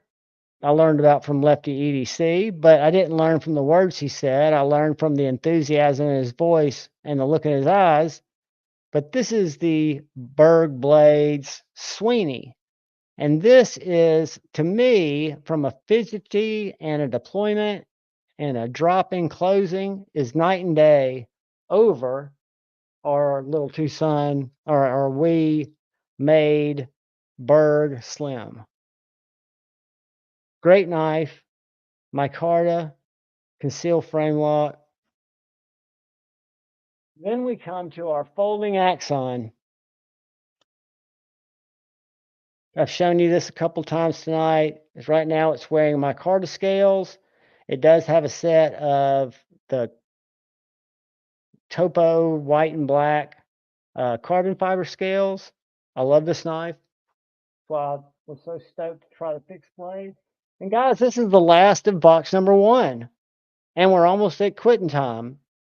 And I'll still do a video on it. This is the last knife in box number 1, which is the Chavez Redemption Street drop point. Production knife, I believe by Riot. It's smaller than the 229, but I love it. Guys, I hope y'all had a good time. And I just want you to know I appreciate y'all hanging with me. I love y'all as family, I do. And just really appreciate y'all putting up with my scatterbrainness. I promise one day I'll get better at this, and I'll even have a little bullet sheet. I won't do fragrance of the day or anything like that, but you know, I'll try to get to where I've got some kind of familiarity and some kind of flow where you guys kind of know what's up. But that's all we can do, right? Is live and learn. Crispy Critter, I love you, man. Naked group hug. Guys, come over and hang out with me at Said Faction. Tomorrow night, if y'all are around, drop in and see us at Off the Edge. Ian, I love you, buddy. Thanks for joining me for a little bit. Guys, please look out for the guy or gal to the left. Please look out for that guy or gal to the right. Please look out for each other. Go forward with love in your heart. Choose debate, not hate. I love y'all. Peace.